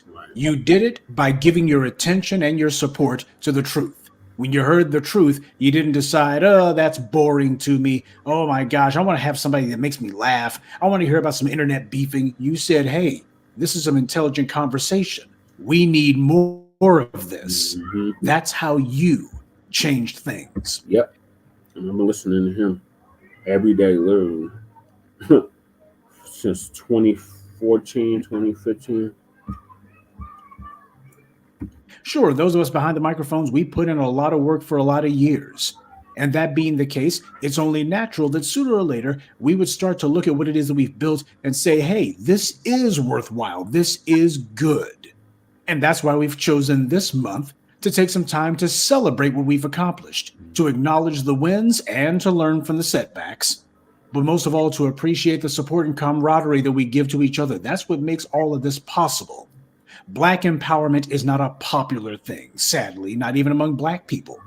Before we came on the scene, what passed for Black discourse was a complete embarrassment, a dumpster fire of epic proportions. The dusty dudes, hood rats, morons, and fools had completely taken over, and they had totally perverted the righteous work that the Dr. John Henrik Clarks, the Dr. Benz, the Dr. William Mackeys, the Dr. Van Sertimas, and others had done. People like Chancellor Williams and Dr. Francis Cress Welsing would have had a very difficult time recognizing what was supposed to be the Black academic discourse in the early years of the 21st century. It had become just a complete and thorough train wreck. There's an old saying that it only takes one fool to undo the work of 10 geniuses. Unfortunately for us, we had a lot more than just one fool despoiling and defiling the work that so many geniuses had done to establish an intelligent political and economic discourse for our people. They turned what had been a lush garden of intelligence into a putrid wasteland of ignorance. Our grandmaster teachers were no longer here to carry the load, but this was the moment when their work was going to be validated by their adherents. Dr. John Henrik Clarke said that one of the most important functions that any movement must be able to perform is to be able to bury the man and continue the plan. And that's exactly what we did. We picked up the torch that our grandmaster teachers had held, and we ran with it. We had our work cut out for us, though. But we studied the grandmaster teachers, and they did an incredible job of establishing a large, deep body of work that made it where even without them being here physically, their lessons were available to us in magnificent detail. Right. So we could address every major relevant arena and issue of the day from their work without even the ability to personally ask them what they thought. That's how valuable what they did has been to us. We've worked to give rise to a grassroots effort to have intelligent Black people talk to each other, exchange ideas, and push back against the lies. And that process starts by calling out and rejecting the liars. The bad guys have desperately tried to manufacture their own pretend version of the Black media. They've tried to reverse engineer their own counterfeit version of us. Yeah, we see this scheme going on every 6 months or so, and it's been going on for the better part of 10 years. All the time we get subjected to yet another attempt to legitimize some new tools, some intersectional clowns who are handpicked by this or that white institution or organization. Or in the case of the Mark Lamont shills, they try to legitimize old clowns. But you were the ones who recognized real from phony. These bootlicks started out attacking us. They just knew that you would get behind them. After all, the white media had given them a platform. It didn't give us one. Wouldn't even acknowledge that we exist, though they did attack our talking points. They attacked the things that we said and stood for. That's how you understood that they could hear us and they feared us. These bootlicks started out attacking us, but you wouldn't get behind it. From roly-poly to the breakfast schlubs, they took their shots at us, but we stayed on our square. And in the end, they were the ones who had to change what they were saying. We haven't changed our message one iota, and we're not going to. We created a standard that they simply can't keep up with. That's why they had to change what they said.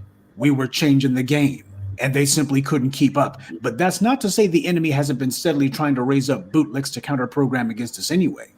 And their little gangs of bought and paid for tools would have made some traction and undermined us. That is, if you had gone along with it, but you didn't. Nope. And that's why they're still trying to see if there's some intersectional clown on Facebook that they can use, or some goofball that they've got on the university payroll at this or that college, or some chump on white media cable who might be able to get your attention. But you simply haven't listened. And they didn't expect that. You see, up until now, all they had to do was just trot out some Negro, put him in front of the camera, claim that this person has some sort of degree, or they're the leader of some organization. Here's a Black leader here. The white media would simply bestow that title on somebody, and too many Black folks would actually listen to them. And this confused and deranged our internal politics. All of this white media propaganda being sold to us by Black faces. But that was only possible because there wasn't a real Black media to tell the truth. and to create a subculture that makes it where you have to say the right thing if you want Black people to listen. See, that's the main contribution that we made. And by we, I mean you. Sure, those of us behind the microphones, we may have supplied the talking points, but you were the ones who reinforced them and promoted them because we were saying the things you wanted out there. And that built the wall that the bootlegs simply couldn't get through. You did that. Those of us behind the mic may have supplied the bricks, but you supplied the mortar. And don't even underestimate how important that is. If you've ever worked in masonry, you know just how crucial mortar is to building a wall. Without you, everything we've endeavored to do would have fallen apart. As the Black media, we make it a point to promote and reinforce what Dr. John Henrik Clarke called the essential selfishness of survival. That's the reason why we've been effective. That's the reason why we've been able to shake things up. People were talking about how Black folks need to be seeking out allies. That's one of the things that's kept us weak. We were finally able to tap into our true power when we recognized and accepted that we already had something far more powerful than allies or friends. We have family. That's why I start each moment of truth off with family and fellow soldiers. I never say followers because I'm not leading anything, and you're not sheep.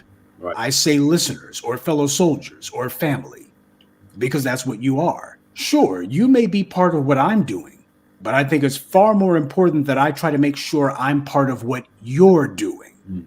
We derive a lot of benefit from meeting here every day, but the one thing I like to think benefits us most is that we affirm and reaffirm that we're not alone. White media's propaganda can only thrive if they have a captive audience, a demoralized audience who thinks that they're isolated. Make you think that you're just some lone nut because you don't agree with the white media's narratives, which you know aren't true. Worse, you feel helpless because you know the white media's lying, but the lies are reaching tens of millions of people. And how many people does the truth reach? Before the last 20 years or so, the white media could get away with it because we were unable to quickly and efficiently communicate with each other. The internet changed that in terms of making mass communication possible. But you are the ones who changed it in terms of making it where this kind of talk can find an audience, the right audience, the ones who will actually get off their butts and make some moves. It's about the truth. And that's the entire reason why the new Black media even exists, because you decided that it's time. This is the mission that we're performing.